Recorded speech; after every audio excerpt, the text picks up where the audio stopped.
Hi, Mickey. Hey, Bob. How you doing? Okay, you know what this is? Hydroxychloroquine? No. Oh. Not even close. Amphetamines? Very close. Adderall? No. Oh.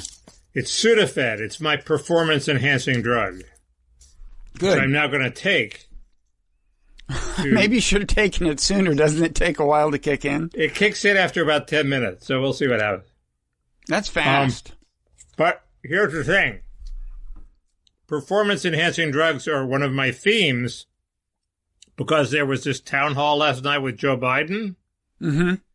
And he was pretty good. And there's only one explanation for that, isn't there, Mickey? That is correct. Sudafed. No.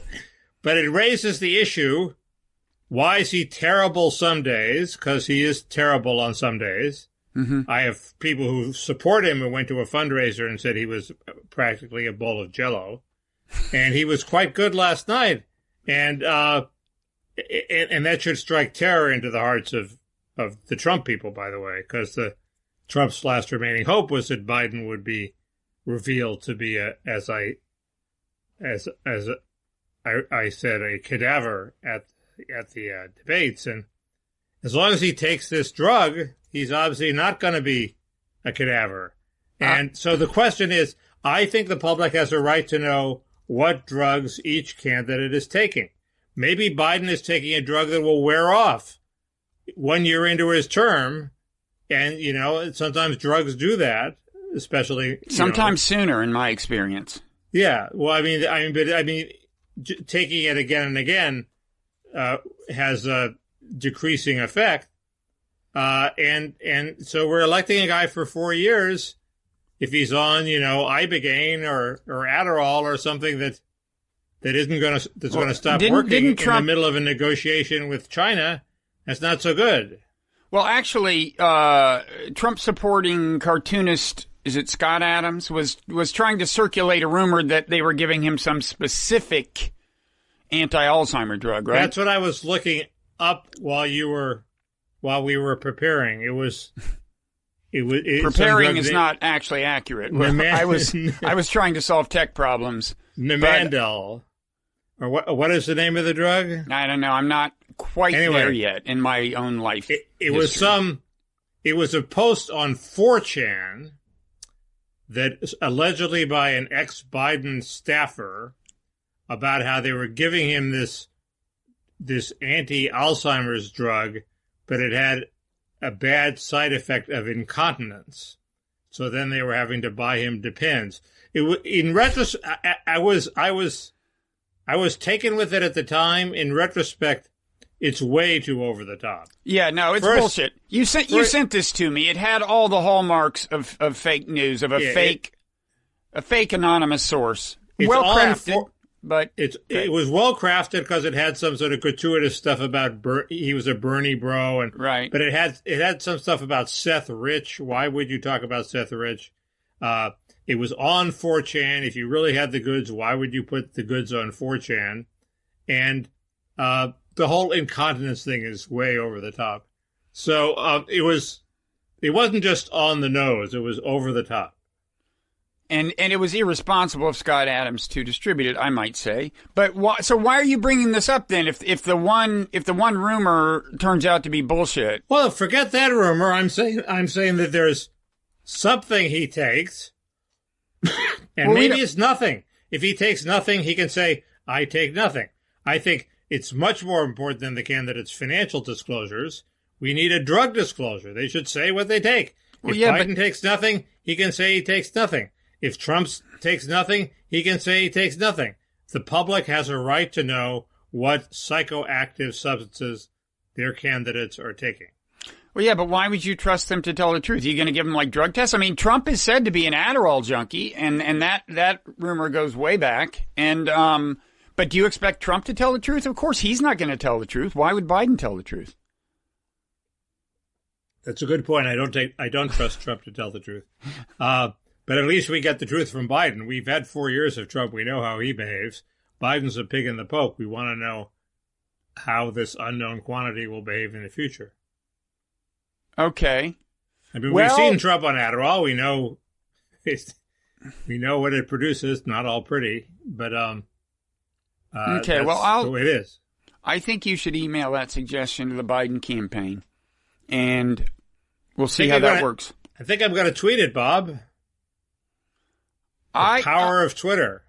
Now, what is your take on where the campaigns are? I mean, the national polls have drifted slightly in Trump's favor, it seems, over the last week, whether you follow Real Clear Politics Aggregate, 538, or this interesting thing that USC does where they pick several thousand people and they interview them regularly. So it's the same people, and you're seeing trends within this group. And it's such a large number that the trends are probably significant.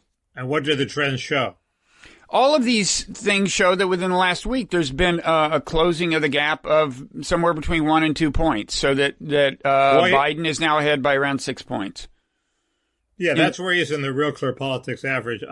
But I thought that trend has stalled. I thought, and I read Drudge I'm a legacy reader of Drudge, even though he took me off the list of his links. And even though he's turned against Trump, apparently. And he's turned against Trump. And if you read Drudge, you think the wheels are falling off Trump. And if you read Real Clear Politics, you think, well, it's not as good as it was last week for Trump. And if you read, the New York Times and the Cook Report, Trump has recently had, the polls are coming in slightly worse for him. Worse for Trump lately? Yeah, there was an Arizona poll that was bad, and it's true that as the national polls have tightened a little, the swing state average has not tightened, and that leads me to believe that Biden's media spending, which is presumably focused on the swing states, may be effective and may be fending off, neutralizing what little drift in Trump's favor there has been nationwide. I mean, basically, the race has been static for a while, and it's all up to the debates. And 2 things happened at the town hall last night. I mean, that indicate it's just not going to be easy for Trump to provoke Biden into a disqualifying moment. It's not going to happen easily. What are the things? I didn't watch. Well, the fact that he stood there for 2 hours and gave coherent, detailed answers about policy questions. He stumbled a bit, but he didn't seem, he didn't seem like a guy who was going to wilt under, pressure. And the second thing is he opened up this populist vein of, I am just an ordinary working class Joe from Scranton, and we're tired of you Wall Street New Yorkers looking down your nose at us, which is very effective. It diffuses Biden's hot button, which is that he's wildly insecure about, not having many impressive academic credentials. Mm-hmm. And it had 2 defects. One, it was, larded with Biden bullshit. He said he repeated that he was the first. He said, they say that I'm the first in my family to go to college. Well, he's not the first in his family to go to college. We've been through that before. His mother and father may not have gone to college, but his father's father was was rich. Oh, but that's not that bad. I thought you were going to say a sibling, an older sibling went to college first. No, and it's fair to start counting with your parents, I think. And the second thing is, of course, Biden's actual policies are the policies that have destroyed the working class that he claims to represent, trade and immigration, and enriched the Wall Streeters he claims to hate. So if you look at his actual policies, they're the exact opposite of where he claims his affiliations are. But that didn't mean it was not an effective pitch. I thought it was a very effective pitch, and it would terrify me if I was Trump. Well, he can definitely pull off Joe Lunchpail in a way that Hillary couldn't, and he's actually better equipped to do it just in terms of atmospherics than Trump himself is. I mean, Biden has that regular guy look. Well, Trump could never pull off Joe Lunchpail. Well, no, but he pulled off the appeal to the populist impulse, but there in are a way people, that Hillary couldn't. There are upper class people that can pull off Joe Lunchpail. Well, Trump is to some extent one, but yeah. The journalist Joe Klein comes to mind. He lives in Westchester and is, written novels and is wildly successful. And when he walks into the convention, and I've seen this, the cops wave at him. They say, "Hey, Joe," okay? He's one of them. So, I was with him once, and General Petraeus walked through, and General Petraeus said, "Hey, Joe," and even had something ready to. It was like, "I've been reading that book you recommended," or something. I mean, so Joe is a utility infielder. He can go high and low. Apparently, everybody loves Joe, but the wrong Joe. Anyway, so I think it comes down to the debates. It's like I'm being very unsophisticated here. I should be talking about the oversampling of Republicans in the 538 average, and I just think all that's bullshit. Well, I think you're right that not much has changed. I am a little puzzled by the fact that what change there has been seems to have been slightly in Trump's favor, because you'd think he had a bad couple of weeks. I mean, I would have thought that the Woodward thing would actually hurt. I wouldn't think the Jeffrey Goldberg thing would hurt so much, but the Woodward thing I would have thought would hurt. What did the Woodward thing add? I mean, it added that he it just it did seem to convey that he knew there was cause to worry about the virus back when he was saying there's nothing to worry about. That's pretty damning. But we know that he fucked up the virus, so we know he shouldn't have said there's nothing to worry about. Well, you and I know, but presumably there were fence sitters who were still kind of doubting it. Anyway. At least it showed he wasn't deluded. Yeah. At least he was lying. Well, put it another way. If there has been just even the tiniest drift in Trump's favor, how would you account for that? Has Biden been doing something wrong? Has Kamala Harris been doing something wrong? Well, the economy is slowly bouncing back. The country is slowly opening up. There's the prospect of a vaccine. Every time Trump appears in public and Biden stays in his basement and Trump doesn't say something idiotic like, why don't we ingest bleach? That helps Trump because he's the devil we know. And we say, well, maybe I can live with the devil we know. So there's the law and order thing, goes both ways. I mean, as Black Lives Matter excesses come to light, I mean, assassinating cops in Compton, probably not very popular. I think, if polls among both blacks and whites show that they value the police, all Trump had to do was not be insane, and he's insane. So, well, I almost look at it the other way. I mean, I just think there are enough people who would rather be delivered from Trump that all Biden needs to do is seem competent and sound, and that if anything, he's erring a little bit in the other direction. Sometimes he gets a little hyperbolic. He makes his mistakes when he's trying to disprove the Sleepy Joe stereotype, and he wants to get all excited and talk fast. That's when things go wrong, and that's what I would actually warn him against. They can sort of both be true because Trump is insane, so all Biden has to do is, seem competent and all there. And I think that's what the debates are about. It's a very low bar he has to clear. Mm-hmm. And judging from last night, he's going to clear it. So Trump has to think of something else. Well, I'm glad to hear you say that. I didn't see it. The other point is everybody agrees he's slowing down. Okay, you hear talk from donors that they're alarmed at how much he's slowing down. And I think the slowing down helps him because it tones down this hyperbolic quality that you talk about, which is when he gets excited and tries to emote, he A, exaggerates, B, lies, and C, he seems a little phony, okay, and out of control. So the fact that he has to speak very carefully will help his help him clear this low bar. He doesn't have to reach the high bar. He just has to I absolutely agree. I thought he was a little over the top on climate change. I forget whether this was impromptu or scripted. Now, I thought it was okay to call Trump a climate change arsonist.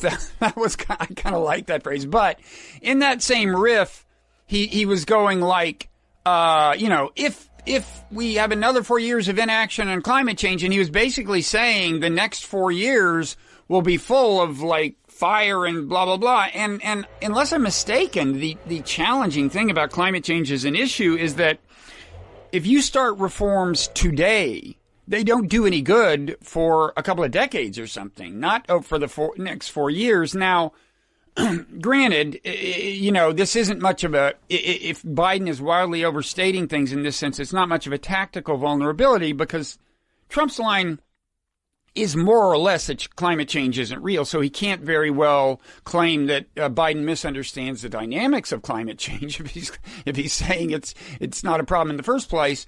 But still, it just seems to me like Biden should just be the calm. First of all, if you're going to be the voice of science, be the voice of science. Don't exaggerate it, But secondly, just be the voice of calm. It's like, all the hyping about, this, how both sides are accusing the other one of preparing to cheat in the election and then not accept the outcome. And you are here, and it is getting alarming. I mean, the level of accusation. But I think Biden should just say, look, I'm going to abide by the outcome, and if it goes to the courts, we will, of course, contest it vigorously, but I'll abide by whatever the courts say, and I think Trump will do the same in the end. I think in the end, he will abide by, just be the voice of calm. And we just want to be calmed down. We want a president who can calm things down.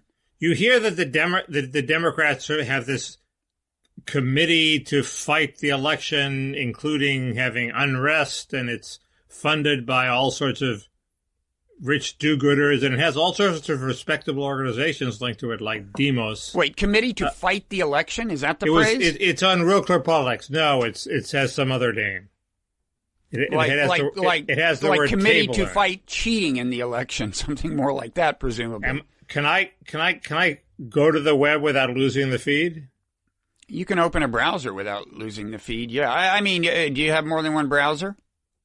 Am I losing the feed now? No, you're still with us. This is great TV. This is okay. High drama because at any moment it could go poofed, and everybody knows here we that. Go.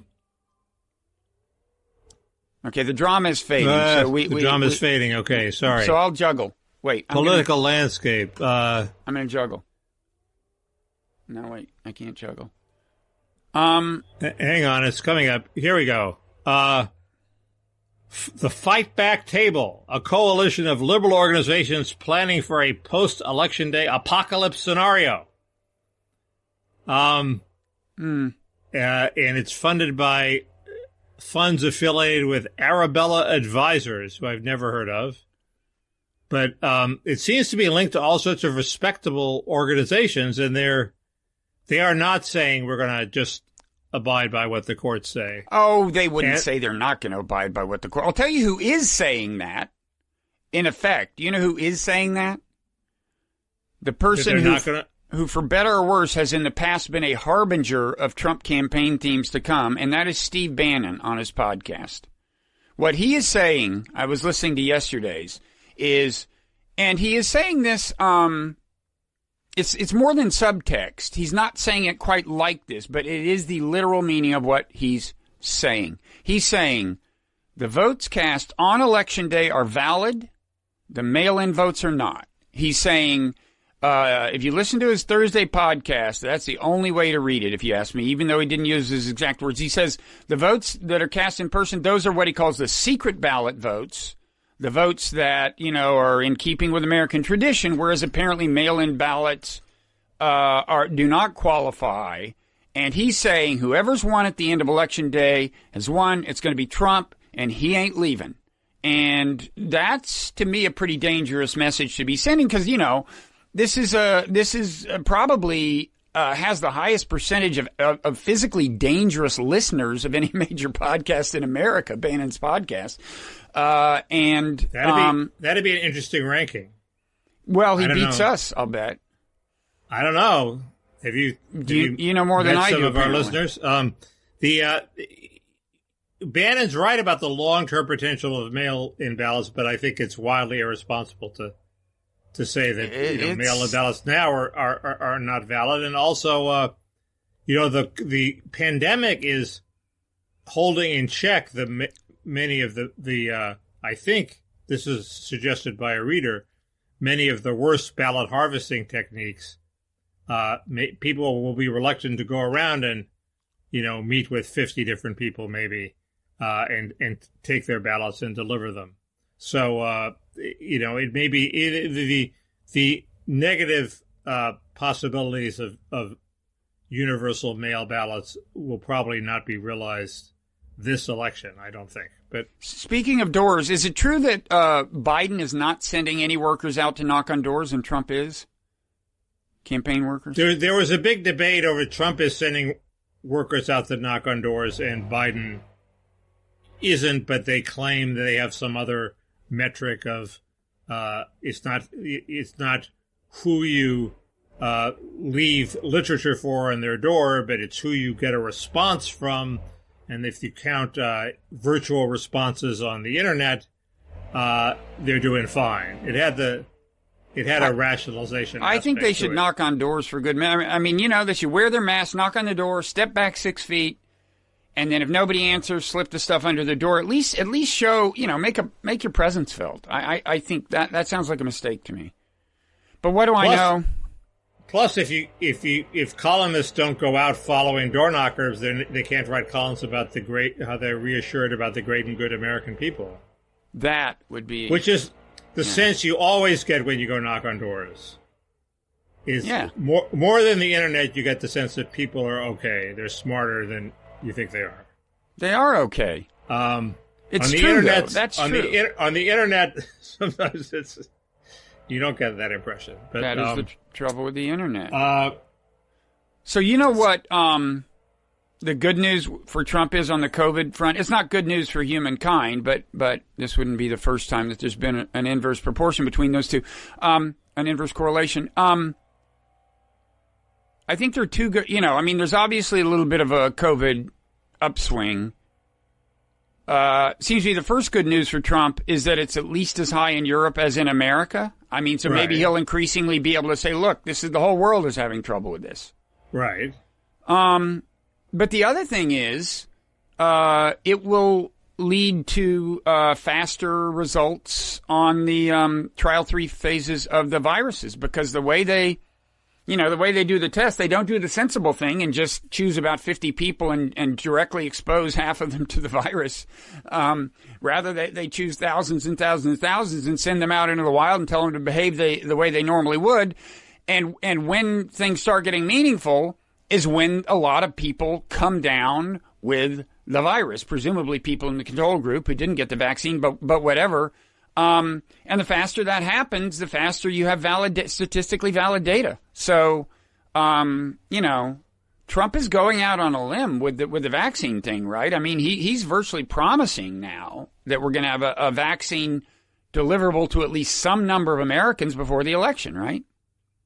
Has he gone that far? That seems like quite a stretch. I think he has, and maybe he's going to get Putin's vaccine. Well, I think first of all, he may already have early access to data. The data comes in every day on these trial 3 phases. They just don't publicize it. And as I've said before, when you give $1 billion of the government's money to each of $1 billion or more to each of like 4 pharma companies, you probably get to peek at their data, right? You can probably arrange that.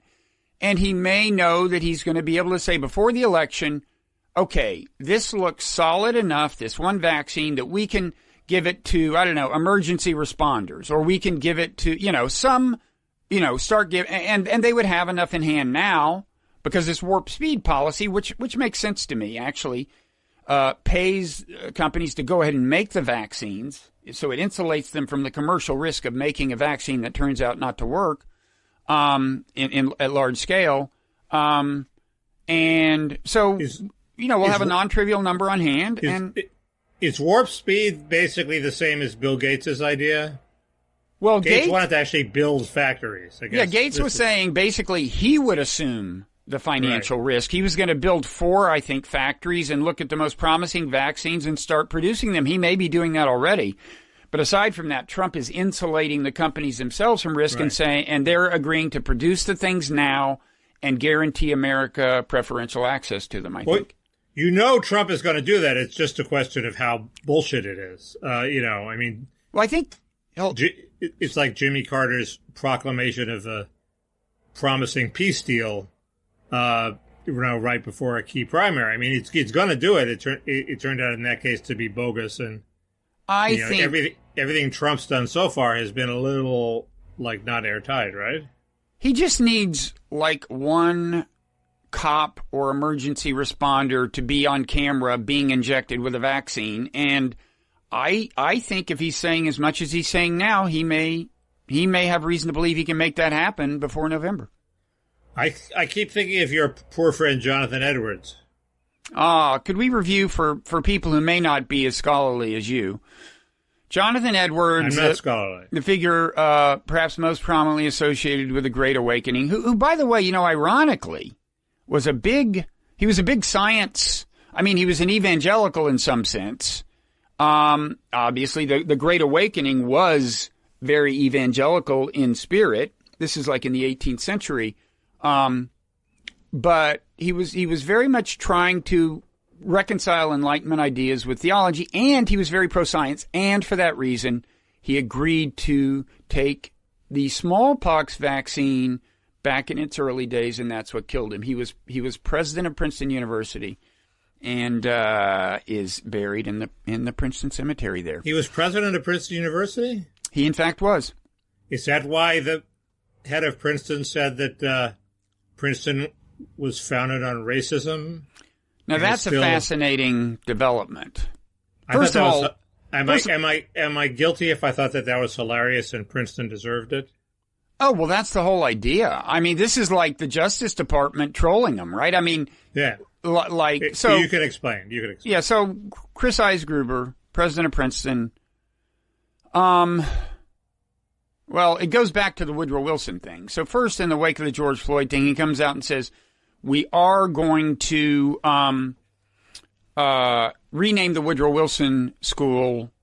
I've come around to thinking that it shouldn't be named after him, and it's interesting because a few years earlier, he had withstood a round of, and in fact, one of my daughters sat in his office. We don't have exactly identical views on this particular issue, but I'm very proud of her.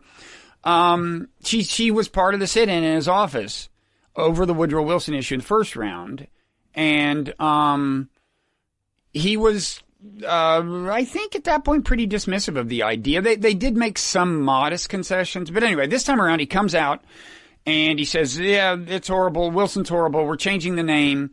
And then the faculty, some faculty members got hundreds of faculty members. I don't think quite a majority of the faculty, but several hundred faculty members to sign on to this letter about, fighting systemic racism at Princeton. And most of it probably was pretty reasonable, but there were a couple of dodgy items like professors of color should get longer sabbaticals, and there should be a committee to police certain things, and that scared some people. To police, it sounded like to police the expression of professors when it seemed to venture into realms relevant to race and so on.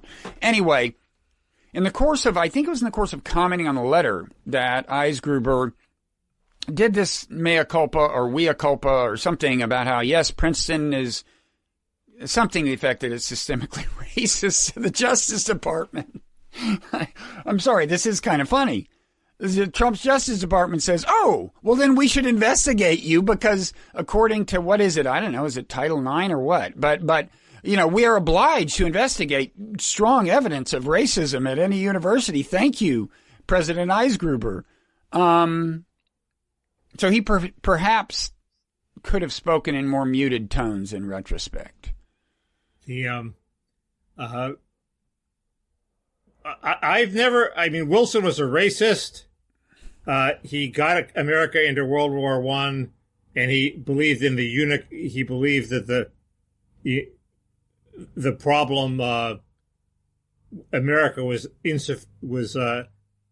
too parliamentary, I believe. So he was wrong on 3 important issues. Screw him. Take his name off. He's the worst. He's one of the worst presidents in history. We've had this conversation. Did we? Okay. But so I'm with your daughter. I applaud that position, Mickey. Your slow drift toward wokeism, I think, is reassuring to many of our viewers and listeners. I think I'm going to have to take another one of these things. I think you need more speed. Yes. If I were you, I would snort the next one because it's not kicking in fast enough. The thing about, black professors get longer sabbaticals. Everyone who is not 16 years old is now 16 years old. Was pretty scary. What is that? What is that part? That's a reference to bananas. When the dictator takes power, he says, everyone who is not 16 years old is now 16 years old. And you will have to change your underwear every day and wear it on the outside so we can check. Okay. Woody Allen says, power has driven him mad. Anyway, okay. So Woody Allen's another cancellation subject we should talk about sometime. But really, but go ahead. Well, he's been canceled. Anyway. Should he have been canceled? Fascinating topic. We've been chastised though by one of our patrons not to say. We'll discuss this in the parrot room because this patron said that might be offensive to the viewers who have chosen not to go to patreon.com/parrotroom and support us and also gain access to the parrot room. So I'm not saying we're going to discuss that there. Well, I think we're... Hey, but you know what? I'm not saying in the parrot room we don't look down our noses at the people who aren't in the parrot room. That would be sort of an offensive elitist thing to do. But I'm not saying we do, and I'm saying apparently there's only one way for them to find out, isn't there, Mickey? Whether we do or we don't. No, but seriously, we are now up to 450 patrons. We thank them all. Not all of them even do the parrot room thing. I think some of them just realize that if they want fearless truth-telling in journalism, they're going to have to support it because they're not going to get it from the mainstream media. You want to hear a quick mainstream media critique just to back that up? Sure.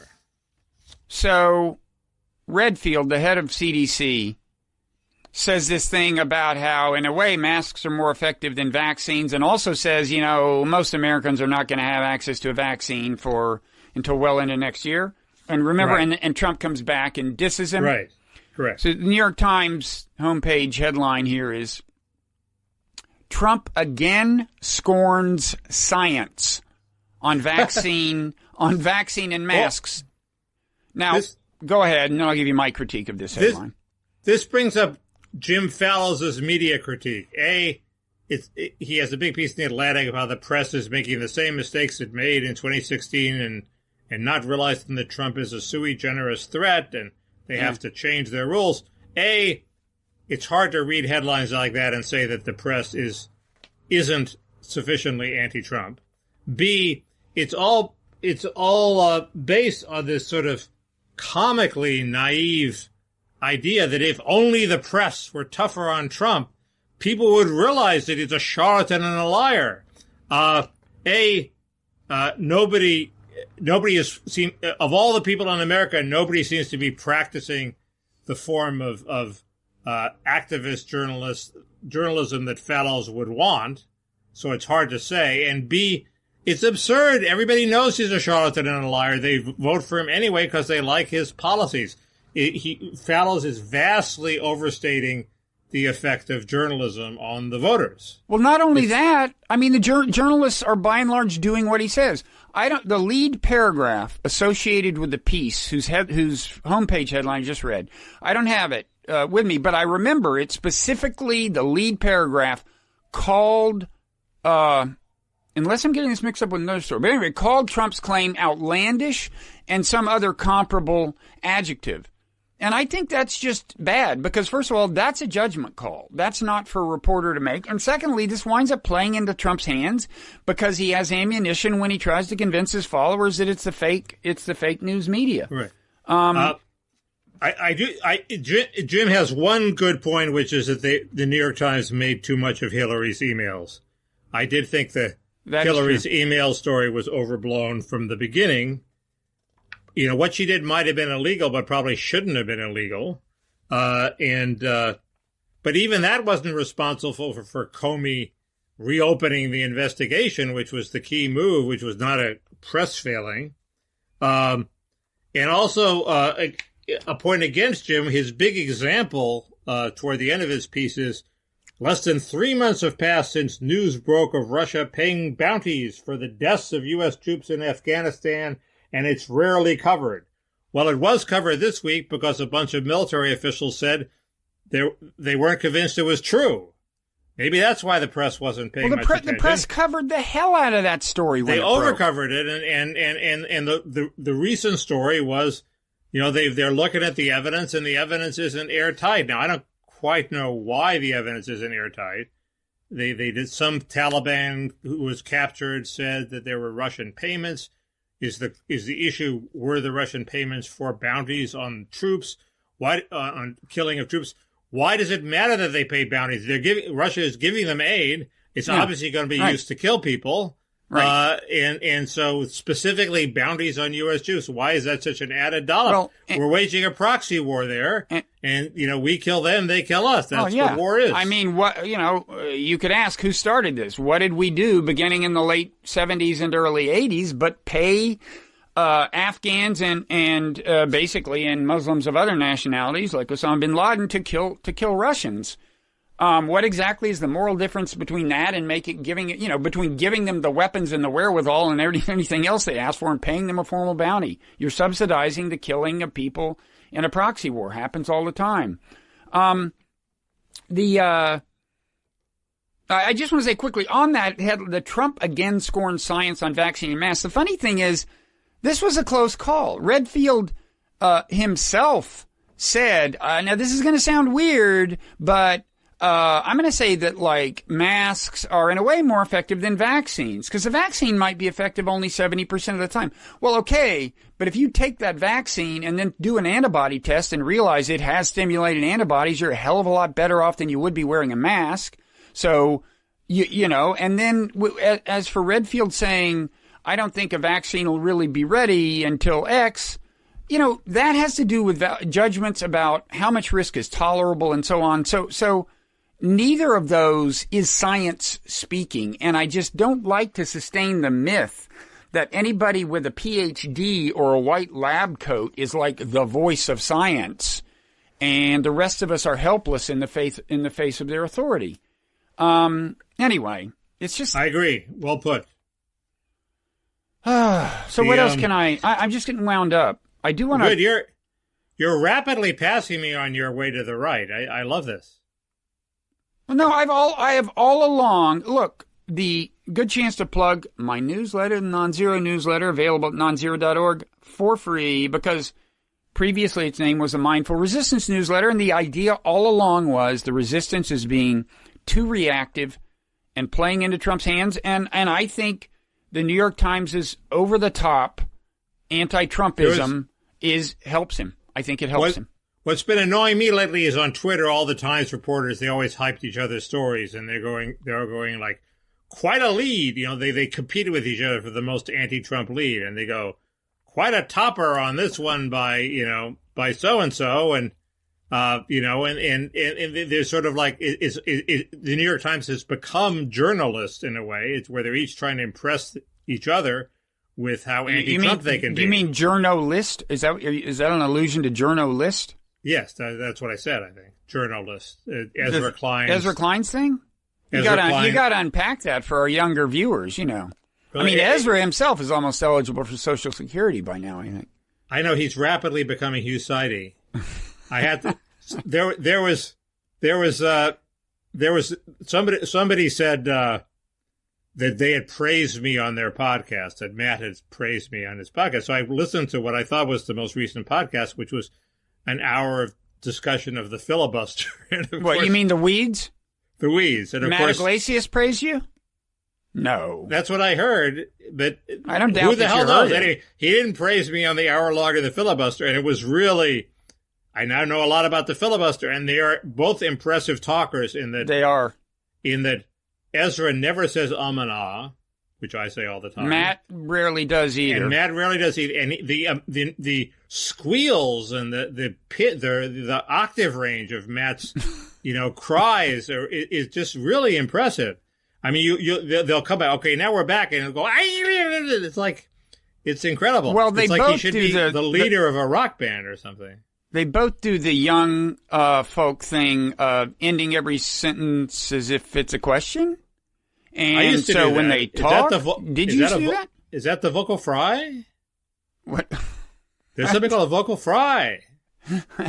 Anyway, but listen, let me say, as if it was a question. The weeds, their immersion in policy detail is very impressive. But that's not Ezra's main podcast. The Ezra Klein show is also very good. Okay. Anyway, even the many episodes that weren't me talking about my book. His destiny is to be the responsible, wise old man in Washington, and he's well on his way. You could do worse. You could do worse. How did we get onto Ezra Klein, by the way? I don't know, but I'm here to defend him and Matt. When Felix Frankfurter first came to Felix Frankfurter is the prototype of the overambitious Washington policy climber. And when he came to Washington, he and his roommates opened something called the House of Truth, which is they would invite people over to their house, and they were completely bold about it. They invited Supreme Court justices and senators, and of course they discover what everybody else in Washington discovers: those people will show up. So they actually showed up at the House of Truth, and Felix Frankfurter's career as a policy climber was launched. Ezra Klein sort of is the modern day incarnation of Felix Frankfurter, in that he opened a virtual House of Truth called Journalist, where he invited all the prominent liberals to join in a sort of chat room, and he discovered that most of them showed up, and they could sort of hash over sort of the storyline before they went public, which I thought was bad for the public because you didn't get to see the machine working. And also they tended to egg each other on into, they tried to please each other with their expressions of liberalism before they were corrected by Matt Iglesias. And then what was the controversy, though? Somebody leaked some emails in which some member, this wasn't the Dave Weigel controversy, was it? Dave was in some kind of controversy. There were several controversies. Weigel was one of the ones who was egged on to being more irresponsible than he ordinarily is. And there were some other cases by the peer pressure of journalists. And as a result, he sort of had to leave his job at the Washington Post. And then he redeemed himself totally by pure hard work.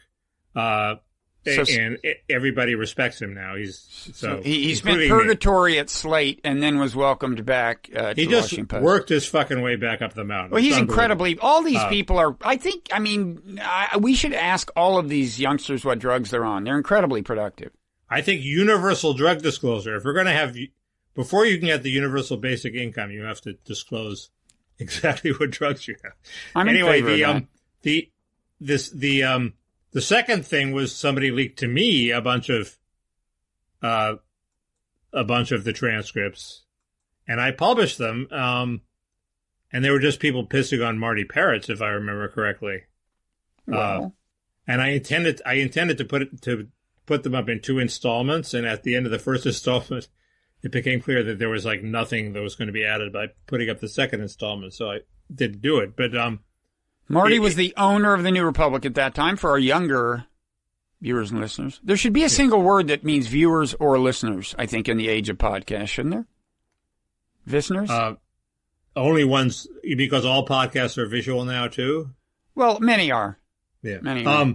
Anyway, so the New York Times has become a self-egging on sort of echo chamber of mutual praise, in the same way that Journalist at its worst was. And you've got these like That's all I'm saying. experts on journalism like Jay Rosen, who has he ever actually worked as a journalist? I mean, good question, and Bob. you know, and he's ever turned out the journalism that James Fallows wants journalists to turn out? I don't know.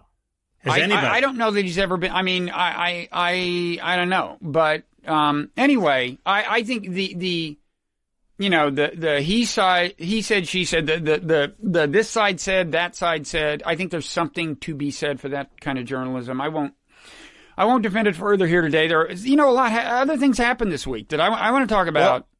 A couple of things, but go ahead. Okay, go ahead. No, you go ahead. Well, there's TikTok, and then there's the Abraham Accords. And I'm ready. What? I'm ready for the. I also have an Epstein report. Let's keep them. I think that's the one they'll stick around for. Let's force them to endure some tech news and some Middle Eastern policy news. Okay. So first, TikTok.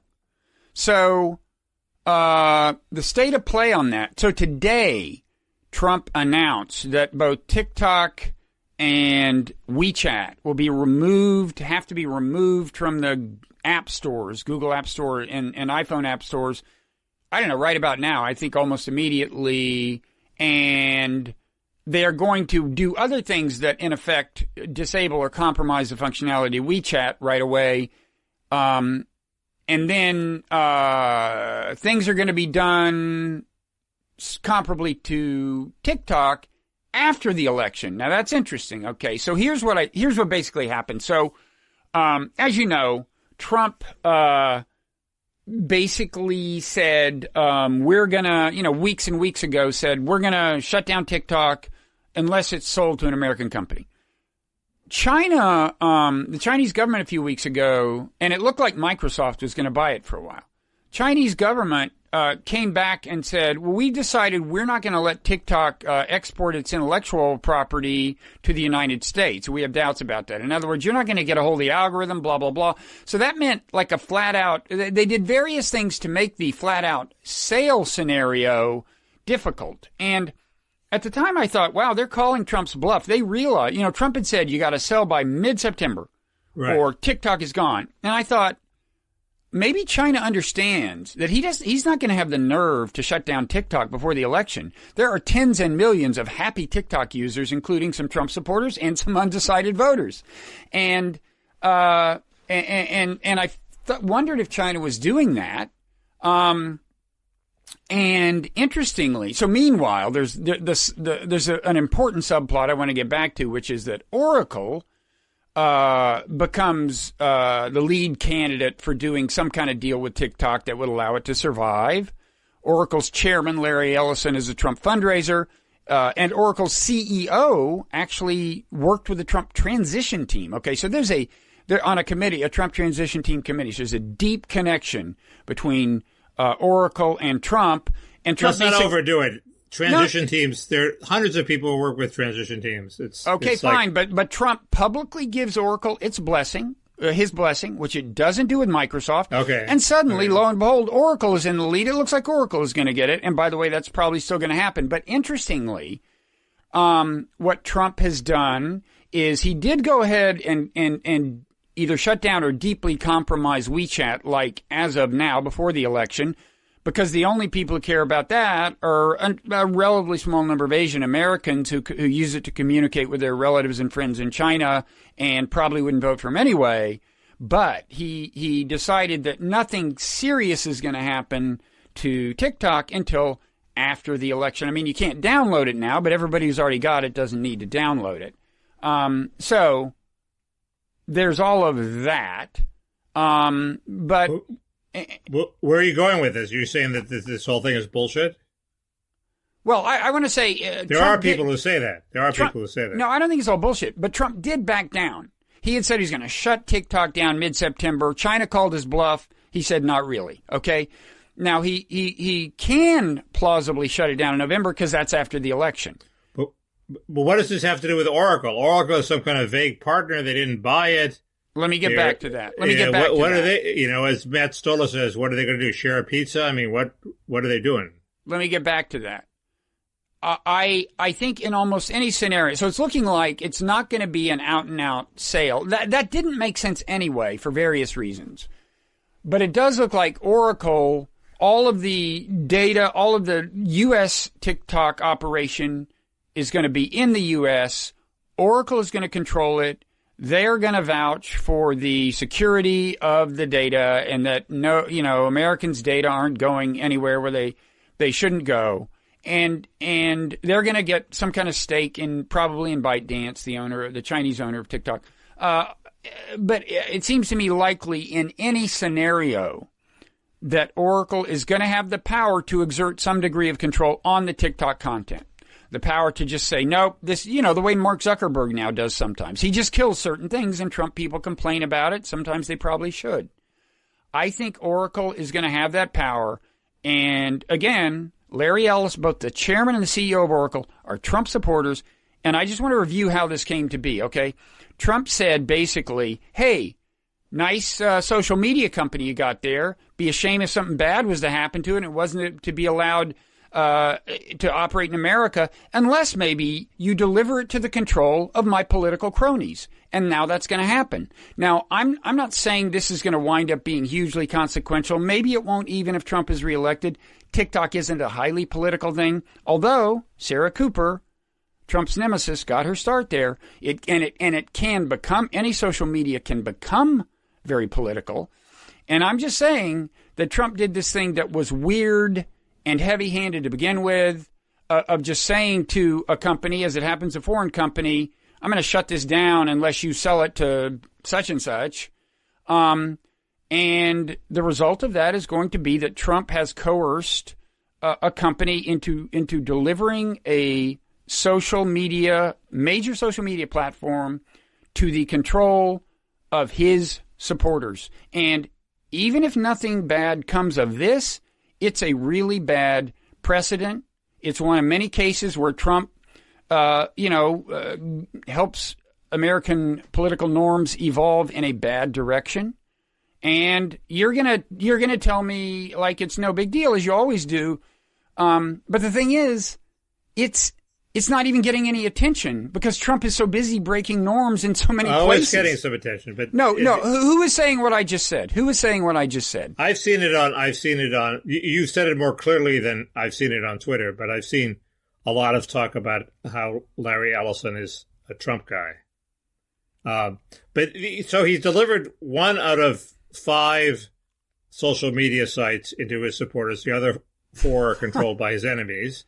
The idea that Trump is going to be able to craft this alternative reality where black is white and white is black, and I think it's overblown.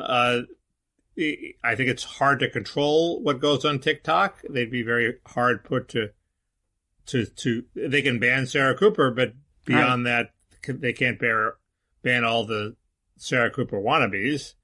I don't think. And so, yeah, it's a bad precedent. The Democrats have their own. He's not the first person to try to exercise the government power this way. Who else did this? Well, the most famous one was. I'm maybe garbling my scandals, but the IT&T scandal of Nixon. Right before one of his nominating conventions, he had Felix Rohatyn, who was at the time called Felix the Fixer. He was not a great statesman at the time. Cut some sort of deal with AT&T. Now, what was the media ITT, connection? International Telephone? Yeah. But that wasn't a content. That wasn't. There was no content control there. There may have been some content, but he was. That was just a commercial. Nixon was always trying to intimidate the networks. Presidents always try to intimidate the networks, well, and they had control in the old days. The FCC, right. The networks answer to the FCC. So I think there is a tradition of this flouting of scrupulous rules. That if you talk to real politicos who are like real advisors, they completely acknowledge that so and so is our company. Pepsi's our company, Coke is their company. They'll Yeah, but none of those have the kind of influence of social media. I know, but they do that with networks too. So it's well, yeah. Clearly, media properties do, but it's. I'm obviously not up on the IT&T scandal, but I will. I just. I won't talk about it in the paired room, but I will know about it by next week. And you might talk about it in the paired room. So, yeah, maybe the Sudafed will kick in by then, and it'll all become clear. So, you were going to talk about the Abraham Accords. Abraham Accords. I've read 6 commentaries on the Abraham Accords, which, as you know, is not my area of expertise. Nor do I want to acknowledge that Jared Kushner, on whom I've heaped abuse along with everybody else, actually might have stumbled onto something constructive. I can help, Mickey. I can keep you from having to acknowledge that. Okay. You want me to do that? Help me, Bob. Well, first of all, as you may recall, the idea was that Jared was going to deliver a peace deal. A peace deal consists of taking parties that are in conflict and reducing or ending the conflict. It doesn't consist of taking parties that are already working together and formalizing this relationship of concord. I'm not saying it's insignificant that 2 Arab countries are now recognizing Israel, bringing it to a total of 4. That is significant. It's just not a peace deal. And yet it's being, journalists are using the term that way. As you may recall, peace deal was supposed to refer explicitly to peace between Israel and the Palestinians. And this doesn't seem to accomplish that, as far as I can tell. But everybody agrees it hurts the Palestinians in Iran. And if it marginalizes the Palestinians in a way that encourages them to wise up and accept some sort of peace deal down the road. Wise up. Yeah, so they have been deluded all along. What is the great deal they rejected? Well, what offer of a 2-state solution did they unwisely reject? What was in that? Well, the standard answer is the Jimmy Carter Accords, and you're going to say, I think the standard answer is you're going to point to an article in Foreign Policy that said they weren't all that favorable to the Palestinians and they were right to reject it. I think the standard answer is the Camp David Accords of the Clinton administration, not to be confused with the Jimmy Carter Camp David. That's what I meant. Let me first say one thing before I get into that. This deal gives a ton of U.S. weapons to UAE, which is one of the most destabilizing countries in the Middle East, has in the past used its weapons to kill tons of Yemenis, and also I think has made Saudi Arabia even more irresponsibly belligerent than it might otherwise be. A lot of people think that UAE's ruler is kind of the manipulator behind MBS. But in any event, and both UAE and Bahrain, the 2 Arab countries in question, are deeply authoritarian, repressive. You may notice that no Arab democracies have say Tunisia or Lebanon have chosen to recognize Israel, and this just gives Israel and the United States probably an incentive to actually sustain and uphold the authoritarianism in UAE and Bahrain. You claim that the 2-state solution is dead. You claim to have realized that years ago. So if this kills the 2-state solution, how is it a problem since the 2-state solution is already dead? Well, first of all, there are people claiming, the people on Jared's side claiming what you just earlier trotted out, the idea that, the Palestinians, they just, the joke that has become kind of a mainstream American foreign policy joke. The Palestinians have never missed an opportunity to miss an opportunity.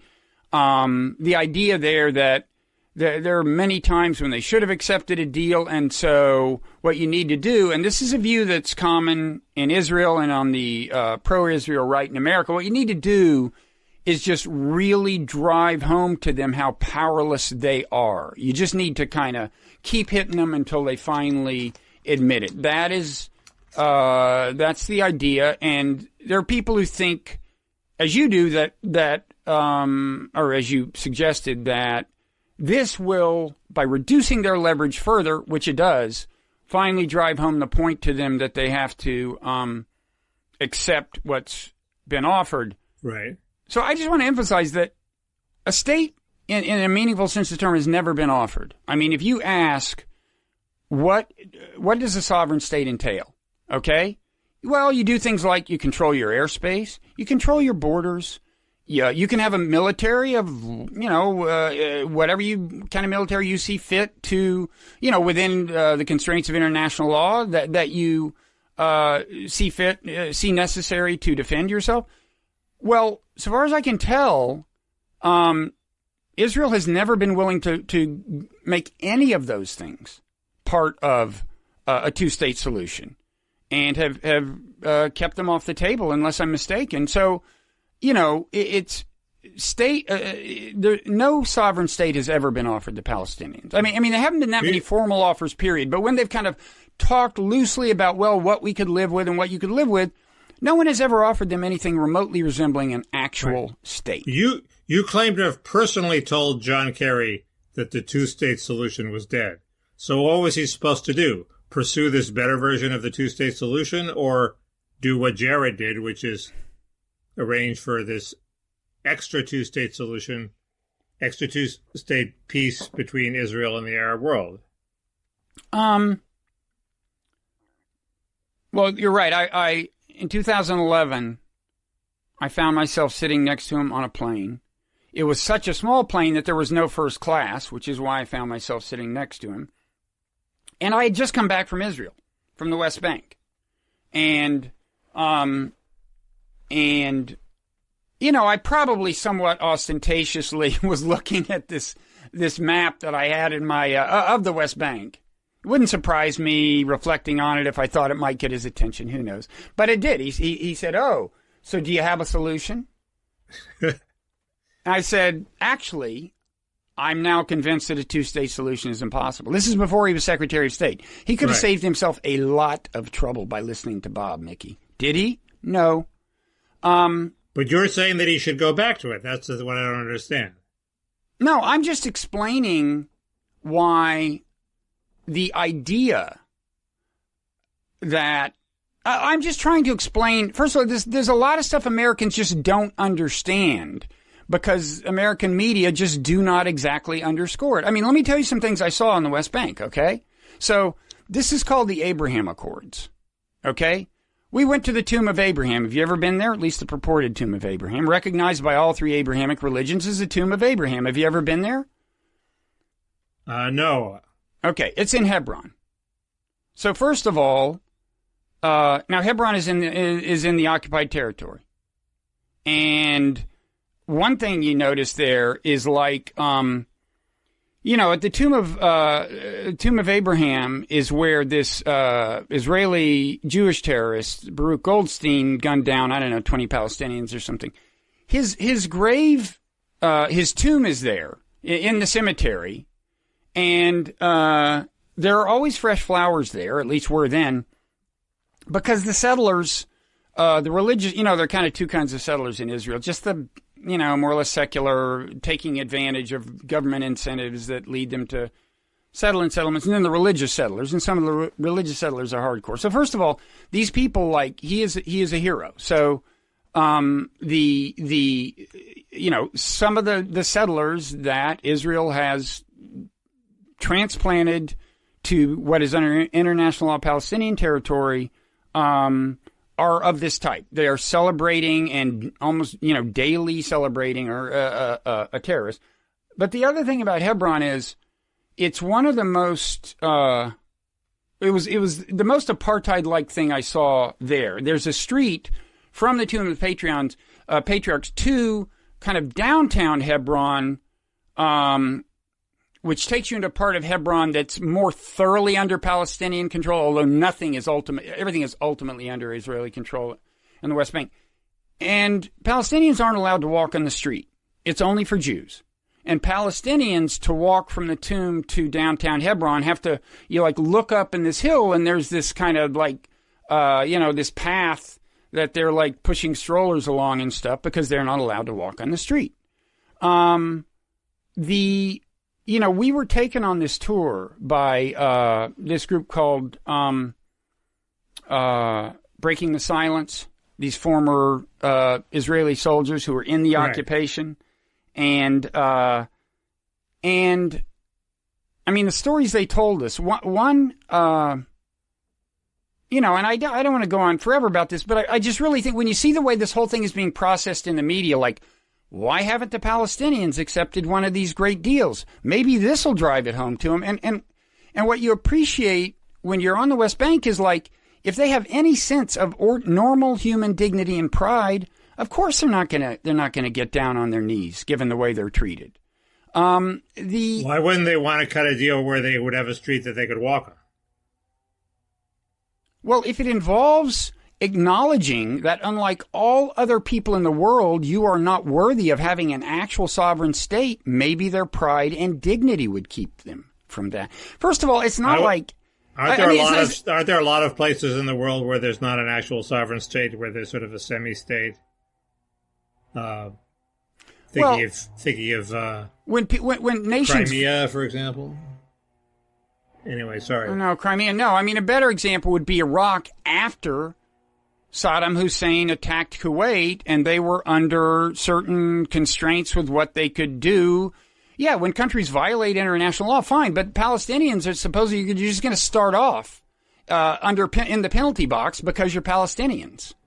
I just want to say one more thing about so I later had one of the guys from Breaking the Silence on my podcast, and he told me the story about what they used to do.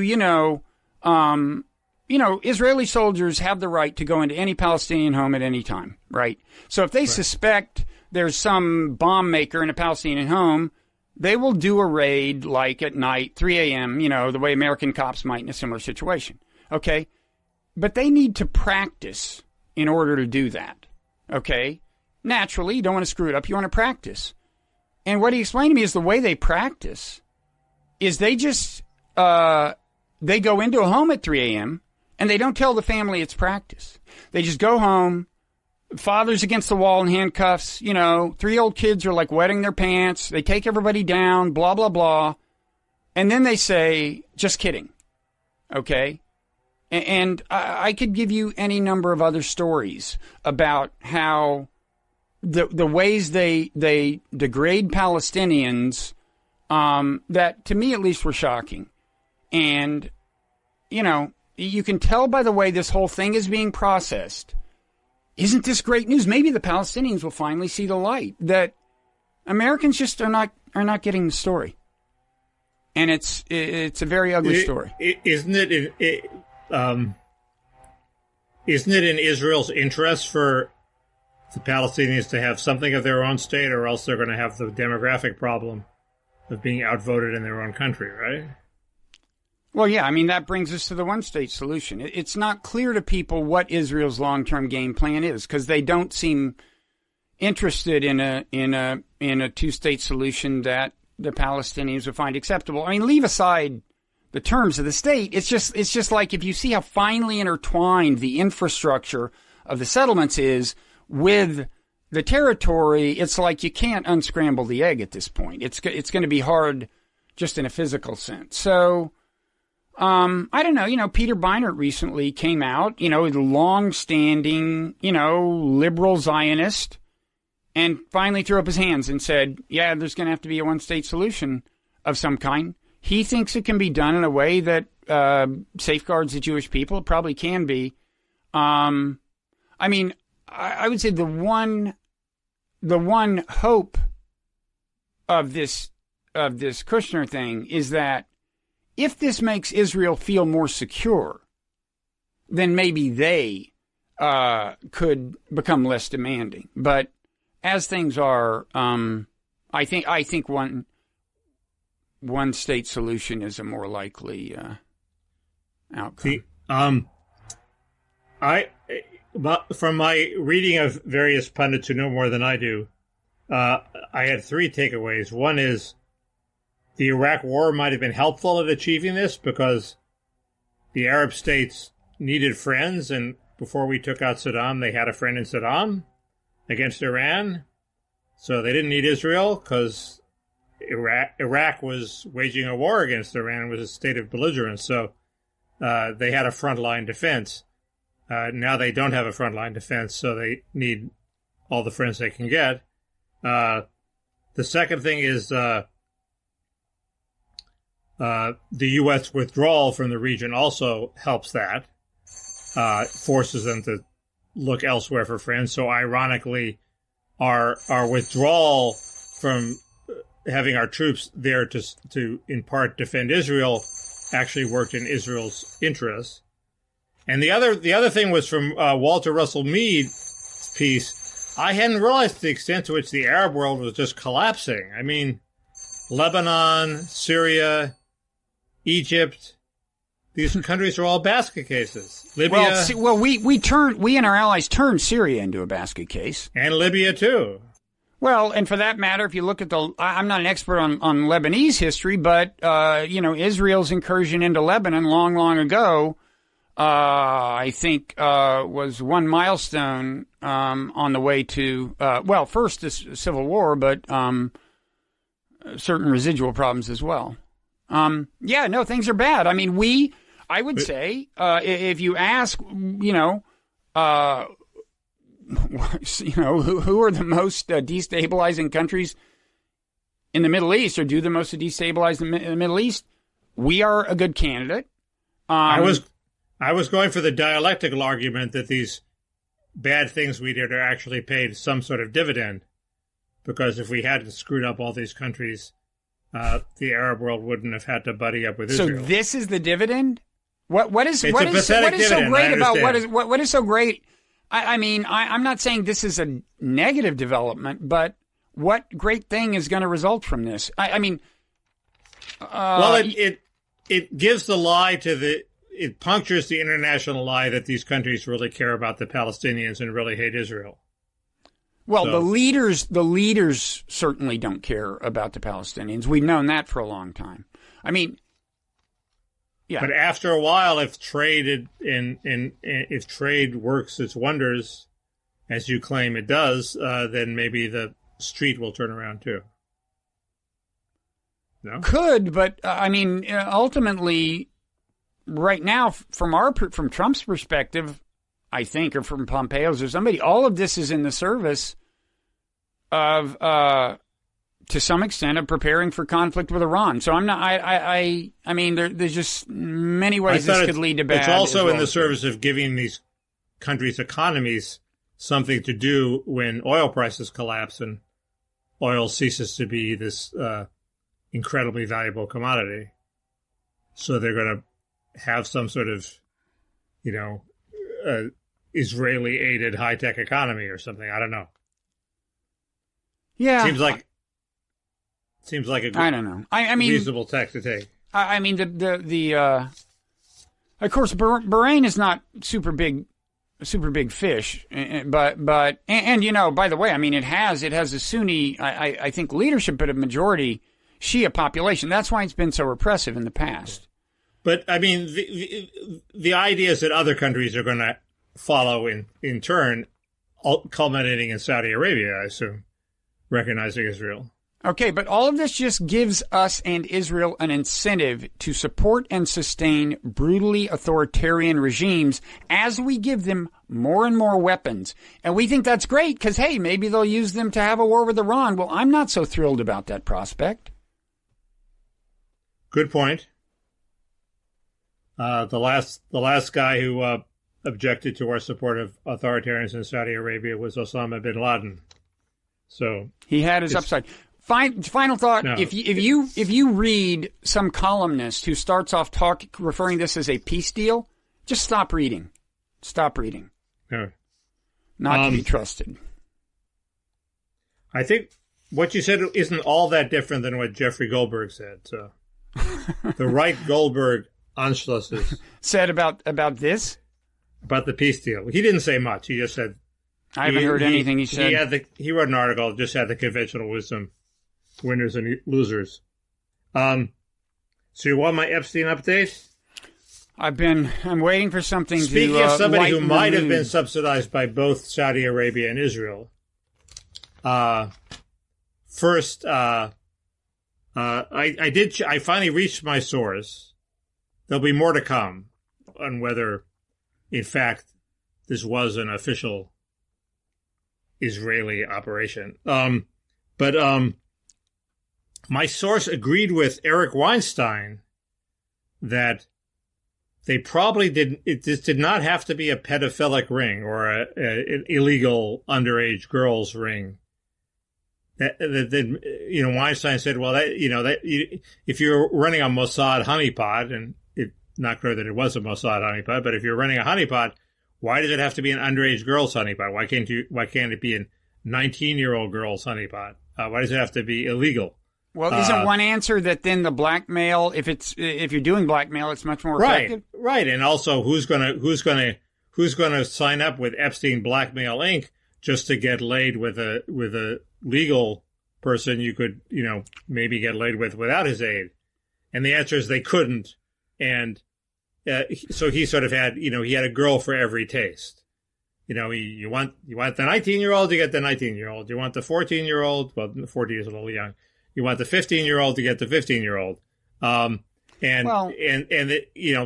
Maybe that helped him as like a smorgasbord type operation, but it wasn't really essential that it be illegal pedophilia, or whatever the accurate term is for 15-year-olds. Okay. I mean, I don't think, you should underestimate or overestimate how easy it is even for these famous and powerful men to go around finding sex partners without ensuing entanglements that are very complicated of one kind or another. So it's like there's just a sheer, in principle, the hassle-freeness of it. Very good point. But there are prostitutes. Well, right. And in fact, that's the point. I mean, as somebody said, when somebody said, well, why did these like famous actors who could have any number of women have sex with prostitutes? And somebody said they're not paying them for the sex. They're paying them to go away afterwards. That's what I mean. No entanglement, nothing, Right. And the problem with, Elliot Spitzer wasn't that he frequented a high glitz prostitution service, but it was actually a mid-level low glitz prostitution service. Really rich people use much better services that do not get detected. So where I'm not in that world. I don't know how difficult it is. It seems to me I would rather use some sort of very expensive madam who could be trusted. I'd rather use her than Epstein. But if you go to Epstein, you get the sex and you get to meet Stephen Hawking. So I guess there's a bonus there. Absolutely. Who could pass up that deal? But where are you going with all this? What's the news? I'm just giving my report that I wrote a piece saying that Eric Weinstein was wrong. Obviously, the pedophilia was essential to the operation. Isn't that the piece we discussed? That's the piece we discussed last time. Yes, and I said I would check with my source, and the source said, no, you were wrong. Eric Weinstein was right. The other thing I gleaned from the source is, yes, the feds do have the tapes. So, and so what the hell are they doing with the tapes? Why haven't we heard them? You would think if there were anything anti-Trump on the tapes, it would leak before the election, which is sort of my reaction to the whole current state of the election, which is, now is the time. We're getting close to election day. Now is the time when you expect the real blockbuster anti-Trump hits to come. Maybe next week, maybe not this week. And instead we get some former aide to Mike Pence's task force who's voting for Biden. Like, that's the best you can do? The media conspiracy against Trump must have something bigger in the works. Like a leak from the Epstein tapes, for example. If there is one that implicated Trump, you would expect it to drop pretty soon, right? Well, maybe right before the first debate. You think there's much more in the way of an actual conspiracy than I do, but which we discussed last week. But I don't think Trump is involved. I think that's why it hasn't leaked. But I'm just saying, I'm still hoping for the Apprentice tape where he uses the N-word. And why hasn't Trump gotten a hold of these tapes? I mean, maybe that's what was involved with the machinations of trying to get rid of the U.S. attorney in New York. But I mean, Trump would have the attitude of Blagojevich, which is, this is something golden. This is the greatest blackmail trove in history. I want control of it. Why is he also futzing around with trying to control TikTok when he can get the Epstein blackmail tapes? I mean, there's your well. Is it clear? I mean, an interesting question. And he hasn't done that, I don't think. Well, does he have the power? An interesting question is like, how dubious is William Barr? He's I mean, like this week's dubious, or one of this week's evidences of Barr dubiousness, in my view, was when he spoke about this issue of coming election improprieties. He said, well, when the Democrats accuse us of planning to, cheat on the election or not accept the results or something, I don't have the exact words or maybe even the exact meaning, but he said, they are engaging in projection. Okay, so that's what that means is he's saying they are planning to do these things. So you got the Attorney General saying the other party is planning to cheat in the election or not accept the result. That is not the job of the Attorney General, and it's not a good sign for the health of the democracy when the Attorney General is saying stuff like that. But to get back to Epstein, the much more interesting question of Epstein was like, so I mean, clearly Barr seems pretty damn partisan. But I don't know that he's so partisan that Trump could say, could you get me those tapes? And Barr would do it. I don't know that they have that kind of relationship. And if they don't, then how does Trump get the tapes? Well, part of his talk was whining about all these people in his employ, i.e. U.S. attorneys, who don't do his bidding. So the tapes plays into that. And maybe one of the things they're not doing is giving him the tapes, right? Or even telling him what's in it, right? I mean, if they're prominent Democrats, there's a lot of Senate races. If there are any prominent Democrats on the tapes and coming down to election, you want to know, are they involved? And apparently, maybe Barr isn't being told what he wants to know. The other thing is, Barr lost me when he said Epstein killed himself. Okay, he doesn't know Epstein killed himself. It's pretty obvious to me that there's a really good possibility that Epstein was murdered, and to have the Attorney General come out and just say, "I have looked at the tapes. Epstein didn't kill himself," implies that they have him by the balls somehow. There's something he's scared of. He's compromised. Why would he issue such a sort of obvious, questionable statement? So maybe somehow there are people involved in the Epstein conspiracy that he doesn't want to piss off, even if it means not giving Trump what he wants. Could be. Of course, it's possible that Trump's name is on one of those tapes. And by the way, I'd settle for just... But it's very unlikely. I'd settle for just but maybe he wants to find out. Okay? I'd settle for just the labels on the tapes. I mean, as you said last time, apparently the labels on the tapes are of the form, this person with that person. I agree. That would be interesting data, even if you didn't see the tapes. Bob in the room with a parrot. Is that where we're heading next? No, but we're getting there, though. Anyway, that's my Epstein report. More to come. Don't want to blow my sources' scoops. So, I think we want to have your source on, possibly in the parrot room. Well, one day that may be possible. I'm looking at some viewer comments and wondering which, if any, we should address.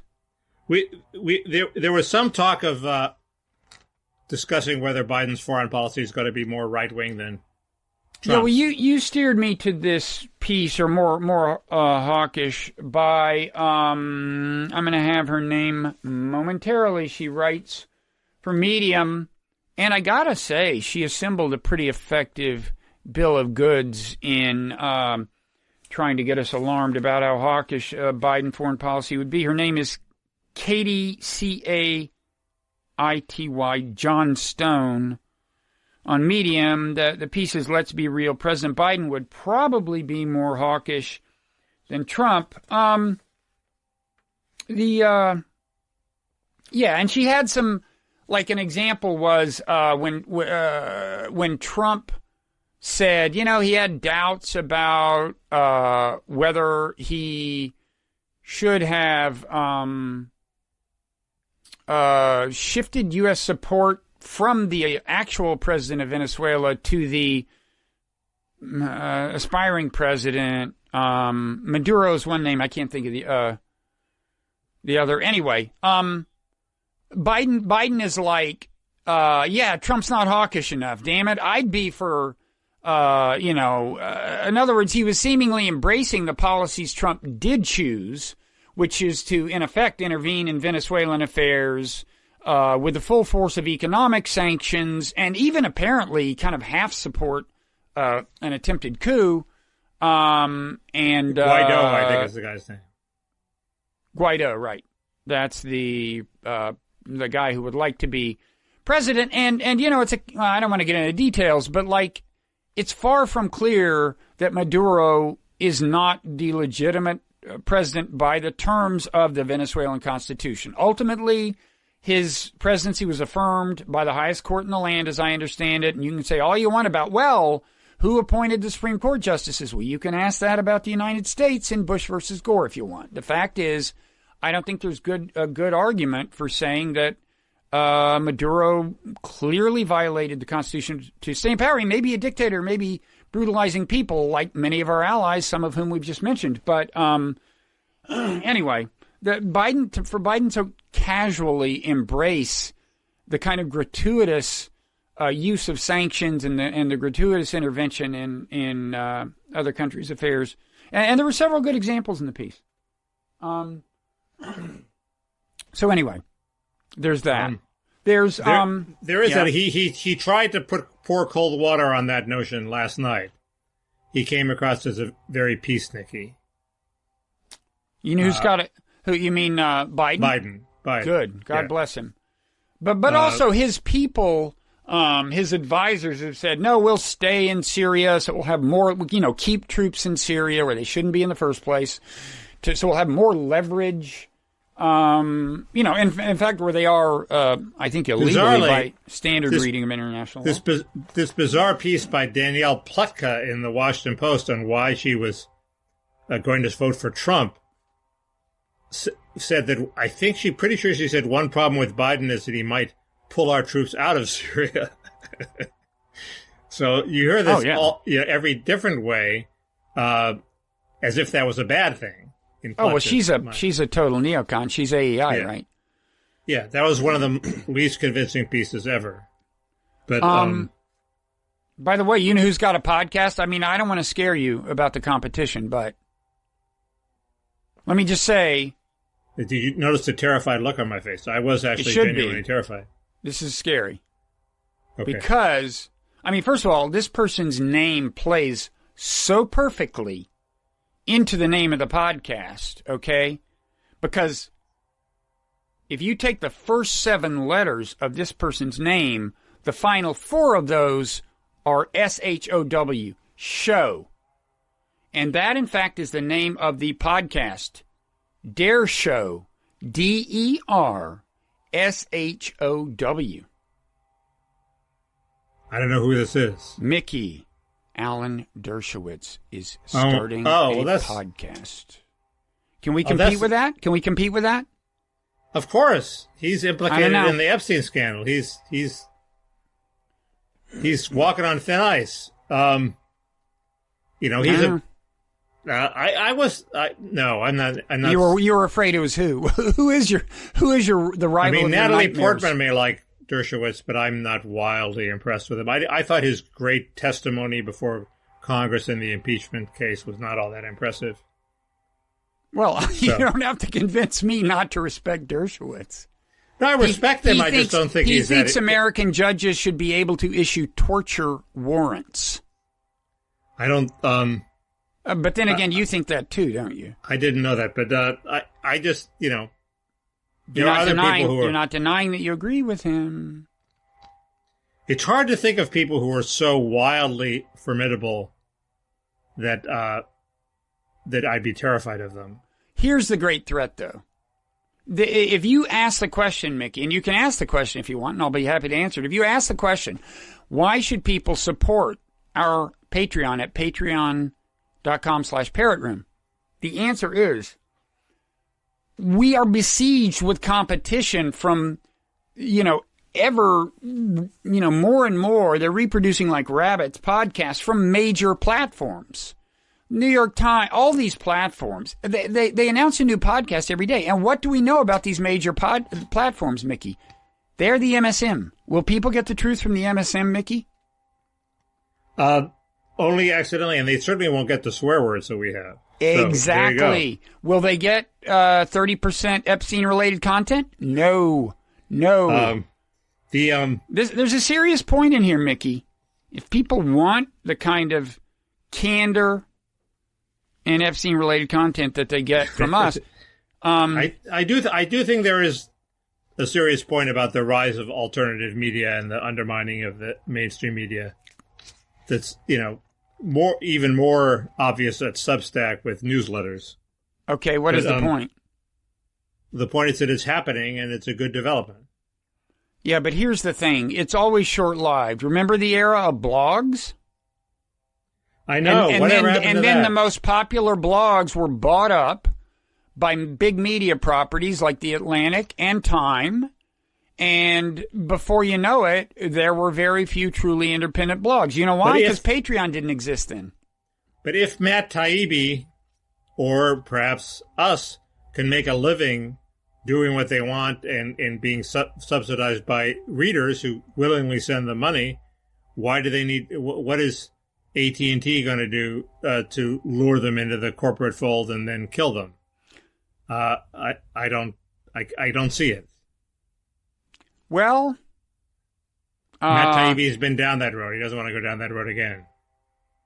No, I think maybe we'll see. Maybe he can make it on his own. I think his podcast is still a Rolling Stone thing.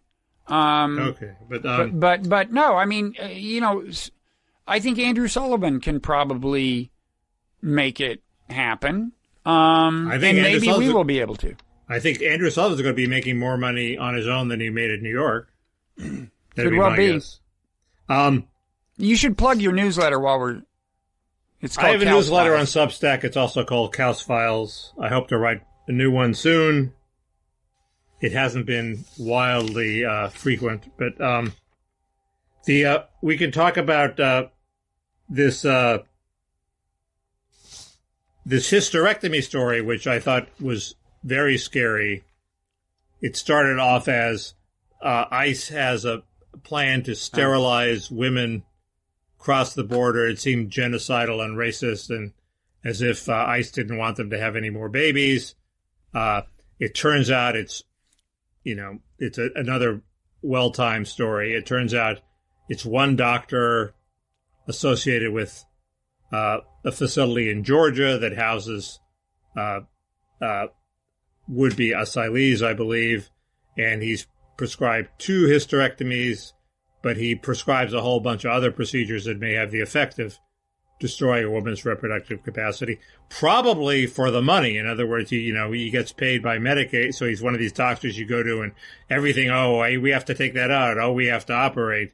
So it looks like a much less serious story than we thought. It's still a horrible thing, especially, in a culture that values family and childbearing as much as the Mexican culture does. It's a horrible thing to do to anybody. And I hope they get to the bottom of it and put a stop to it. But it does not seem to be like a genocidal ICE conspiracy.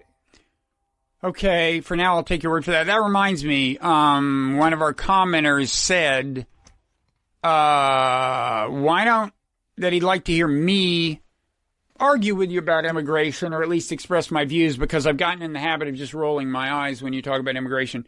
I don't think, we've already been going for more than an hour and a half, but maybe next week I'll at least, again, present what are my actual views on immigration and where they differ from yours. I want to watch this. In the meanwhile, I want to watch at least one episode from this Netflix series called Immigration Nation. Have you watched that? No. It's these filmmakers, they got the permission of ICE to accompany them and so on, and they agreed in advance that ICE can only complain about certain kinds of, they'd get to review the footage, and could only complain about certain kinds of stuff. Anyway, ICE wasn't happy with some of the results, apparently. But I want to watch some of that, and then maybe we can do that next week. I have a sense that we've had this argument about a year ago. Yeah, but I should... And it involves you having tremendous sympathy for illegals who are terrified of ICE. But I do. But I want to have actually fresh anecdotage, so I'm going to watch this series first. Yeah. Okay. So I think we've been going over an hour and a half, and if I'm going to have energy left for the parrot room, Bob, there's a solution. See, there's no Sudafed where I am. But what do you're in a Sudafed desert? I'm actually in a secure undisclosed location that is a half-hour drive from the nearest pharmacy. So that Sudafed will not help me. The other thing about Sudafed is it does exert a stimulating effect on me, but I can only do it if I have like an actual cold or something. Otherwise, it'll just send me into a very unpleasant frenzy. Yeah. So I have to get a cold first and then do the Sudafed. And I'm not looking to Unpleasant Frenzies are great TV, Bob. Yeah, well, maybe. I think maybe I can give it to you virtually here through the... If we don't make any progress... Wow, that's a close-up of Sudafed there. If we don't get any more Patreonage next week, I may resort to snorting Sudafed on camera and seeing what happens. Quickly wait. Somebody compared us to Ricky. Paul Doyen compared us to Ricky Gervais. I know who he is, and Carl Pilkington. I don't know who he is. Anyway. Oh, blob-related question. Is Ben Rhodes actually part of the blob, even though he came up with a label? Good question, which I may address some future point. Ben Rhodes came up with the label blob? Yeah. He and Obama together, and apparently, I was just listening to his the Crooked Media podcast featuring him, and he claims to have done it himself. Yeah. Arguably, he himself is, in some respects, part of it. But we'll save you that can conversation clarify this for next another week. day. The blob was already in use by in the education world for the world of education reform and hundreds of millions of studies showing. I think Bill Bennett used that term for the education community that he had to deal with as Secretary of Education. And that's a huge fucking blob. That's a gigantic blob. So the term is a somewhat derivative then. It wasn't wildly original. Yes, correct. Still, I agree. It's a legacy. I'd settle for a legacy like that. But we do have a legacy of our own. It's called the Parrot Room. Oh, by the way, should I say this here? Well, somebody, maybe I will discuss this further in the Parrot Room, but somebody DM'd me on Twitter, a person of some repute, said the Parrot Room is great. It wasn't Jack. The Parrot Room is a great idea. Every podcast should have one. And I was thinking maybe Parrot Room will become a generic term, and we will be to Parrot Rooms what Kleenex is to tissue or something, right? Or as Ben Rhodes is to the blob. Kind of. No, sort of. In a way. Or like Or Kleenex. Xerox is to copying machine. Yeah, or Kleenex. Yeah. Right. I'm agreeing with you. But Bill Maher has, he has his real time, and then he has the extra after show, and that's been going on with a bunch of TV shows for a long time. What is that? I'm sure Meet the Press has one too, where they, they're all cranked up, so they go for an extra segment that's not actually broadcast. Is Bill Maher's thing pay only? The after party? The whole thing is so pay only that I don't know if you pay it's on HBO. So I think it's just one more thing you get. Anyway, in almost all respects, he is not my role model. This would be an exception if it turned out to be the case. So, okay. So, anything else? Sort of like him. Yes. No. Well, you might. I might have not been surprised by that comment, and I don't mean that in an unflattering way for either of you.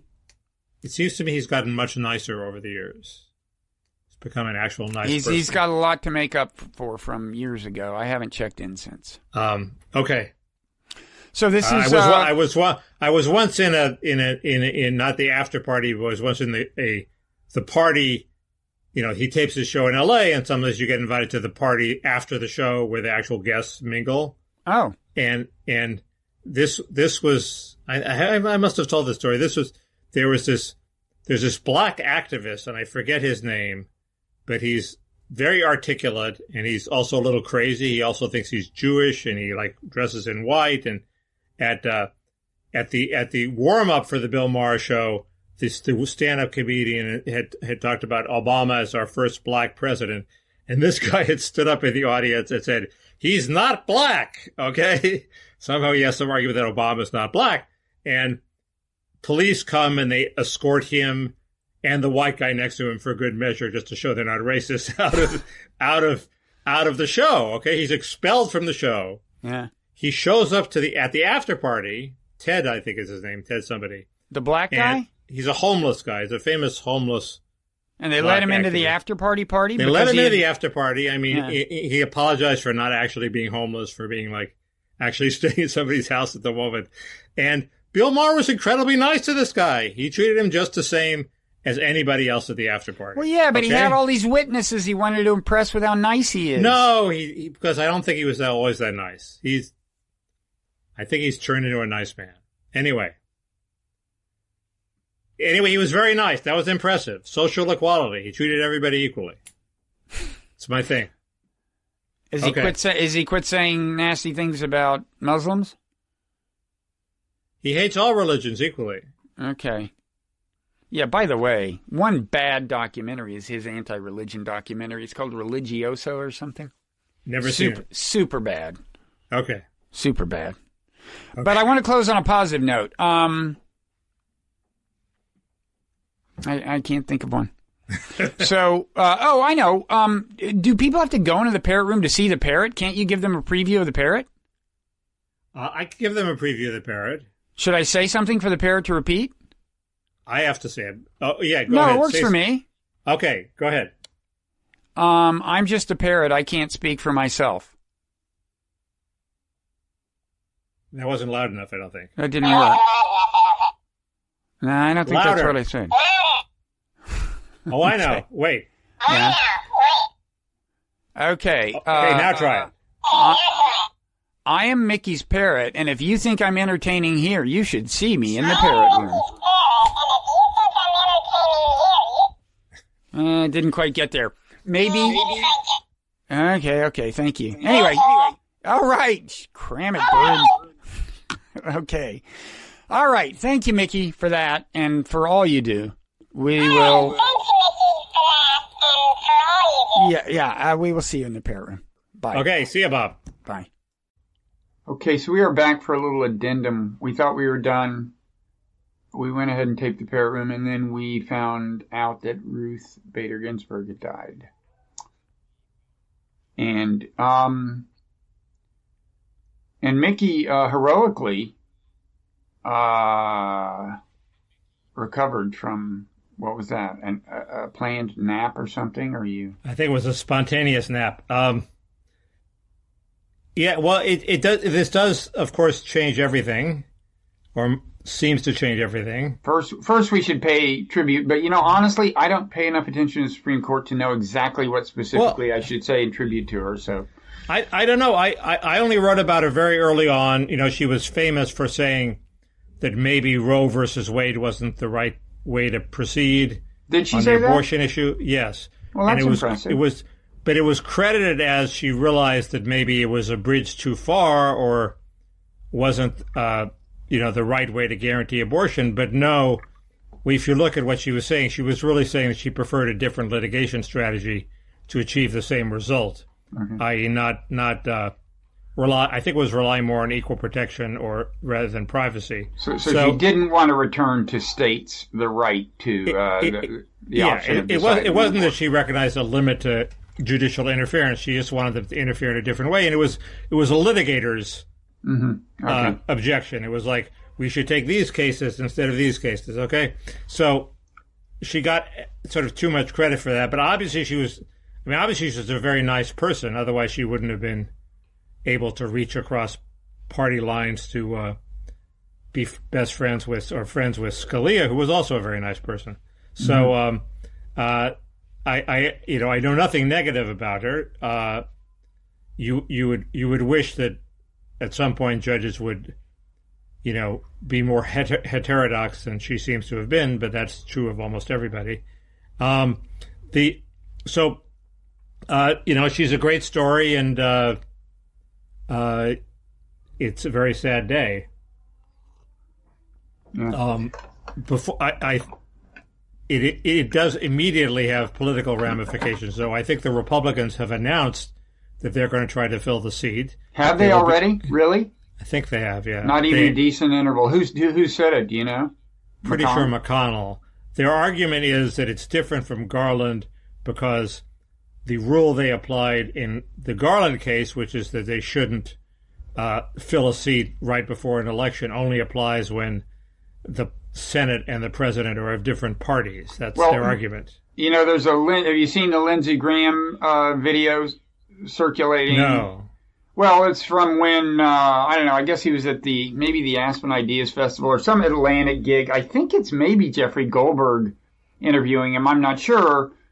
But he seems to say, hey, rest assured that if the same thing happens in the last year of Trump's presidency, we will abide by the same principle, blah, blah, blah. He puts it in kind of a funny way. He says, because he tries to establish that, well, the key thing is that the primaries had already begun, so that meant you had to wait. And he says, so I assure you that if in the last year of Trump's presidency, the primaries have already begun, then we will wait until after the next election or something, which is, if all he means is this, I forget. Maybe that'll provide him with some loophole, and he'll say, well, I just meant the 2020 election, and Bill Scher, I saw on Twitter, has already said that he predicts that McConnell will wait until after the election just on pragmatic grounds so he doesn't put, like Susan Collins, under pressure before the election. But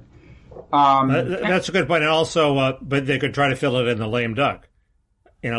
So that's what I mean. Yeah. That's what I mean. Bill thinks that McConnell will take it up after the election.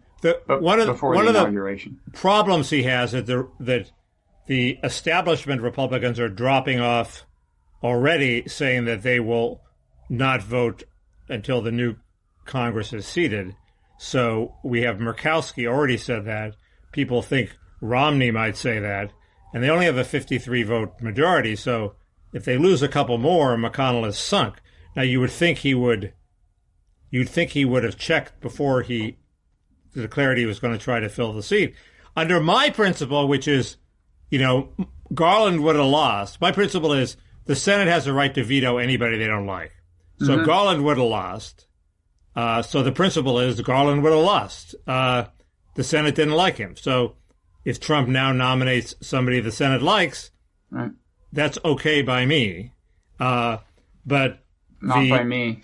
Look, it would be one thing if they had said, if they had demonstrated that the Senate was going to reject Garland and had done it. But they didn't. They chose to act as if some principle precluded the Senate even voting on it, right? That was their claim, right? That was their claim, although they claimed the principle had this wrinkle that the parties had to, the White House and the Senate had to have different parties. So did McConnell claim that at the time? The Wright on Twitter claims he claimed it. I have not seen it in print yet that he actually claimed it. Well, anyway, Lindsey Graham is on record. At a minimum, what Lindsey Graham is on record as saying is that is not the principle. I think.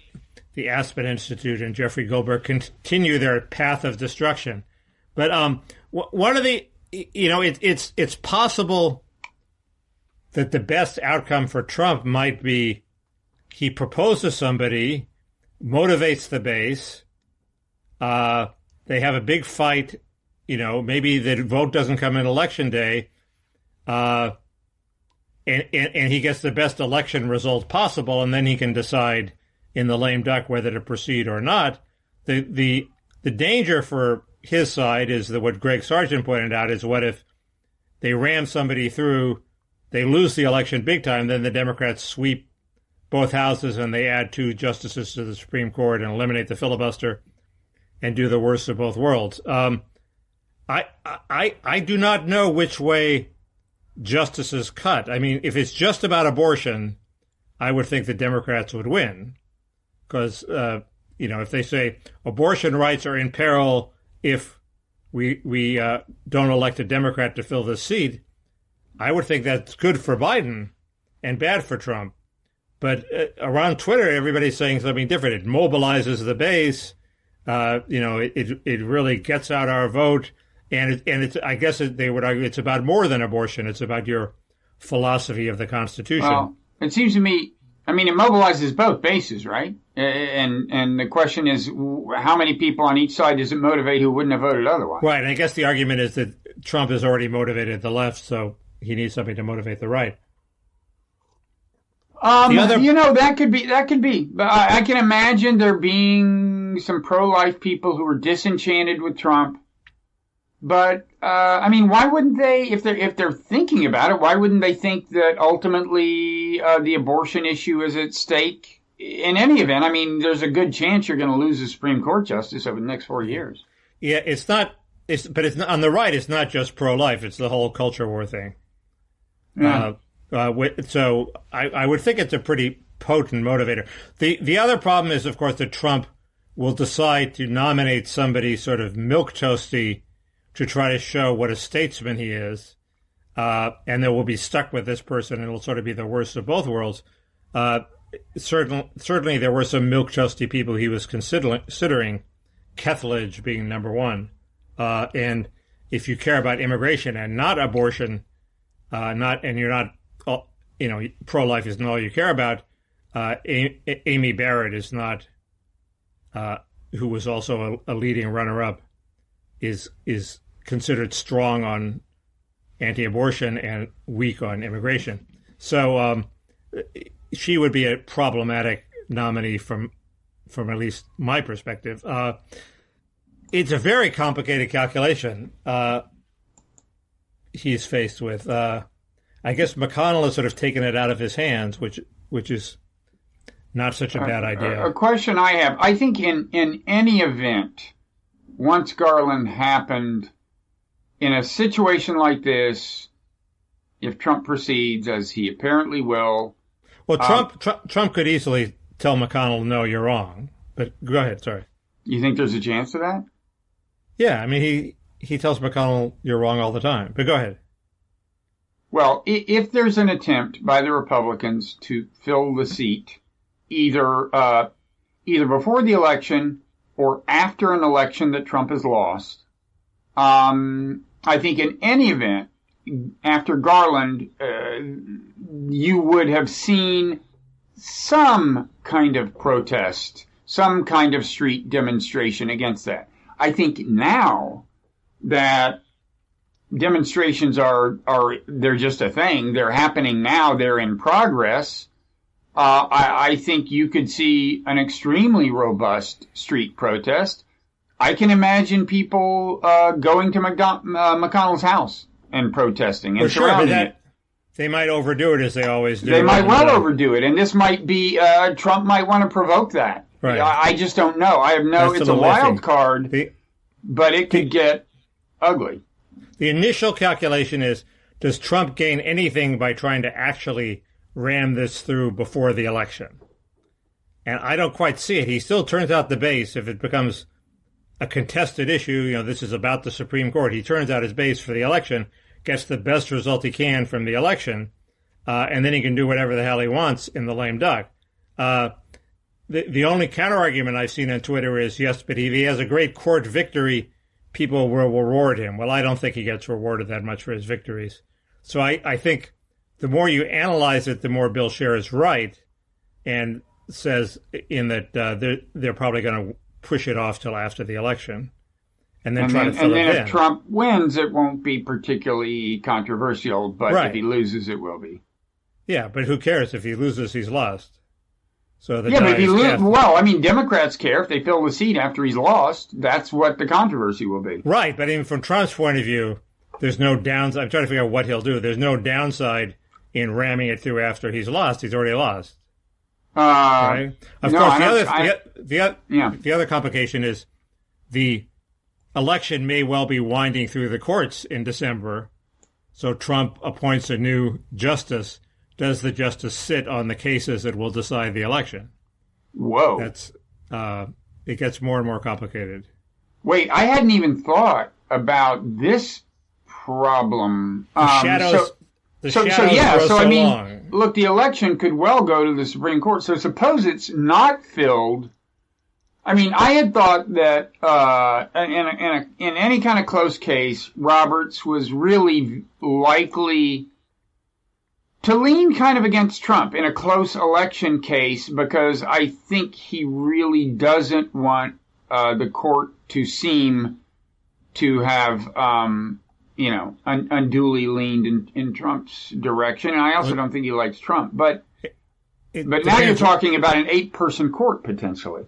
Right. So I've seen it go the other way, but I think you're probably right. It depends what posture it is. If Biden has won the popular vote overwhelmingly, and it's just a question of some ballots in Wisconsin that, or some Republican state where the governor is holding things up, yeah, then Roberts goes with Biden. But if it's, if it actually looks like Trump won and Biden is holding it up, it might be different. It could go both ways, but I agree that in most cases, I would think Roberts would side with Biden. And then coyotes show up and they eat them all. I think that's the end of. Wait, was it in the parent room that we discussed the coyotes, or? Oh yes, we did. Sorry. So that's an illusion. Look, if people want to understand that illusion, they have only one option. Okay. That's sort of all. That's as far as I've thought about it. I mean, my great worry is that Trump nominates some alleged conservative Republican who's not like that at all, and like Kethledge, and we're in the soup. And so we get a wimpy Republican. In general, I would rather not have who the Democrats are going to offer, because Merrick Garland was the best they had to offer, and he's not good enough for me. So, well, I just think they're assuming that Trump moves ahead either before or after the election. There are legitimate grounds for extreme outrage by Democrats. I mean, you just don't.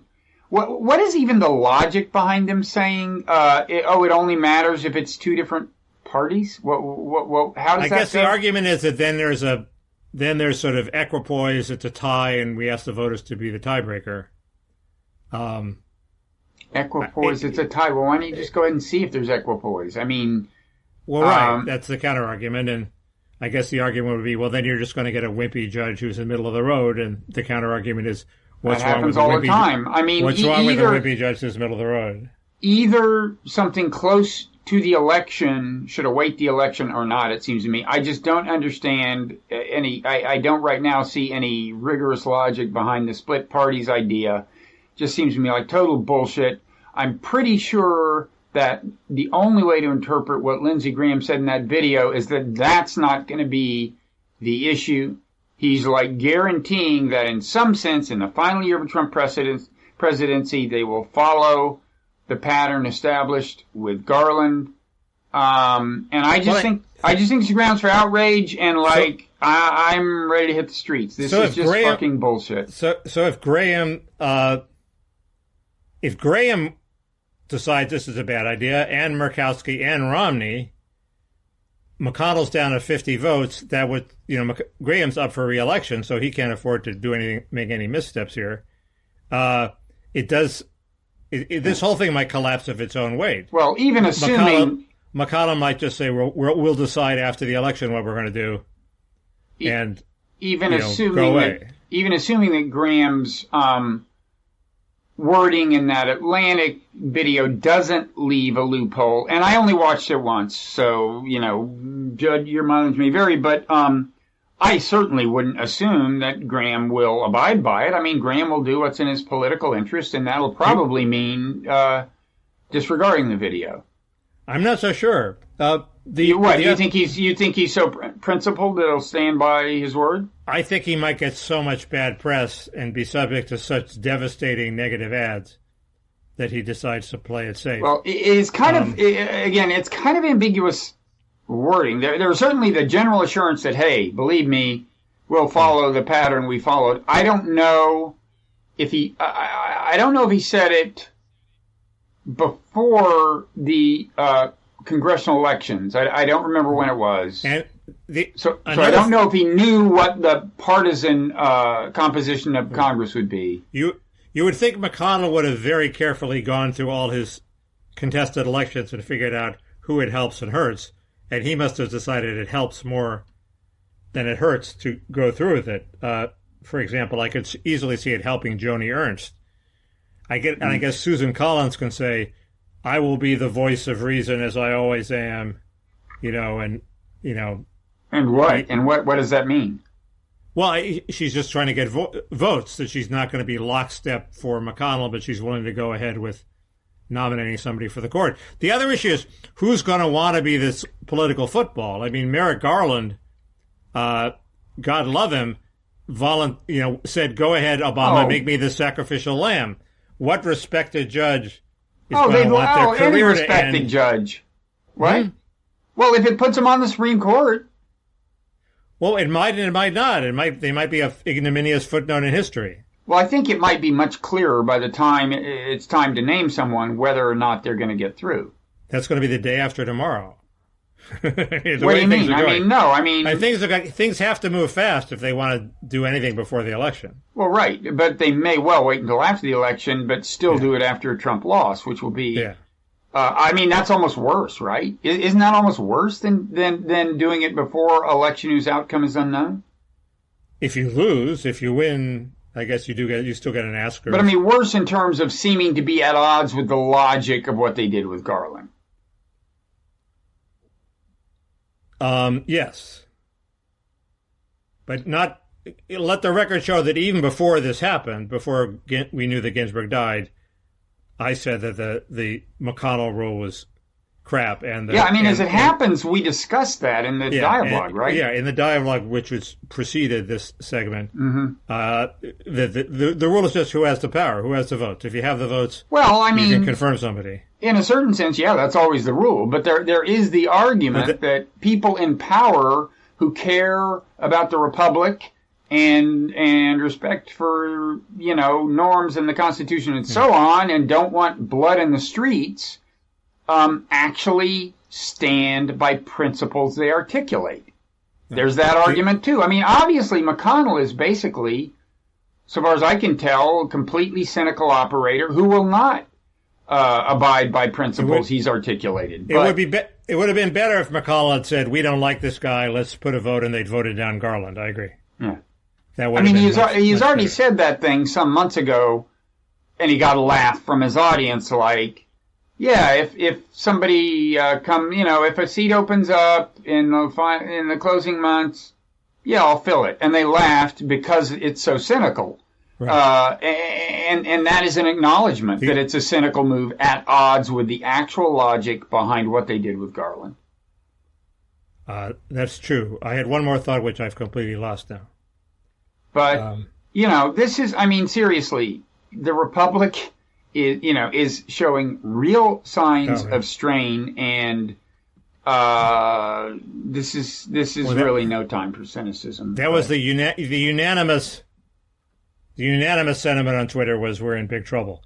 I guess one of my readers emailed me about 4 months ago and said, I've been talking to oncologists, and they say, I asked them how long somebody with Ginsburg's diagnosis has to live, and they say 3 or 4 months, which would put it right now.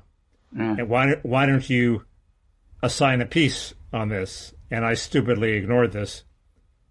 But what can I say? One of the many tragic things that surround this. This reader was very smart. So yeah, never ignore your reader mail. I don't. We read it. So anyway, we've already a message to patrons. Do not expect to hear this discussed in the parrot room. We have already taped that. We taped that in between this, in between whatever. We didn't know about Ruth Bader Ginsburg. And we'll have more to talk about, obviously, next week. Needless to say. Okay.